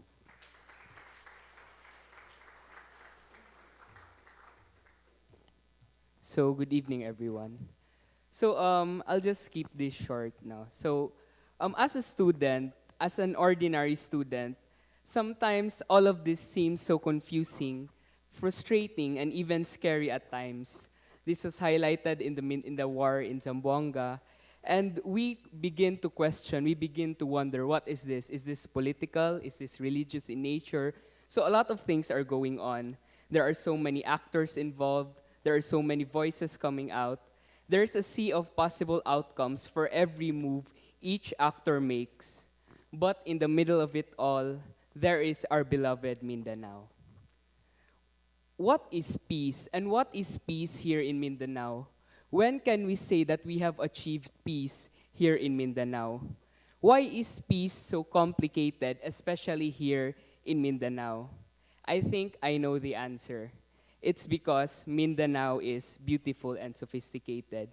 And we all know stereotypically, if someone is so beautiful and so sophisticated, then he or she is really complicated. That is how things are meant to be.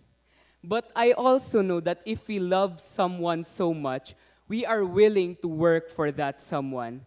That's why to everyone who is here, I would like to thank you so much for spending your holiday working for and working with Mindanao. To our speakers and to our resource persons, thank you so much for humbling us with your presence. I know that from this gathering of different stakeholders in Mindanao, more talks will arise, and with the eventual outcome of creating sustainable peace here in Mindanao. Thank you also to my beloved university, to Father Tabora, to Attorney Cabarde of the USIC, for continuing to inspire your students to become sui generis leaders, a term which means leaders for Mindanao. To AWAT Mindanao, Mr. Jose Agduma, who is also an alumnus of PIGLASAPAT, by the way, thank you for giving us the opportunity to co-organize the event and to open the eyes of the realities out there and what can be done by fellow students with regards to this issue. And to PIGLASAPAT, to my beloved pinag-isang lakas ng samahan ng progresibong Atenista, to those who are present here from the morning up to now, thank you so much for working tirelessly to make this event possible. Without you, this would not really be possible. Now, to end this all, I would like to show you a music video whose lyrics were composed by Father Alejo of a story of a mother's love towards its child. So,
damgo nga malinawon.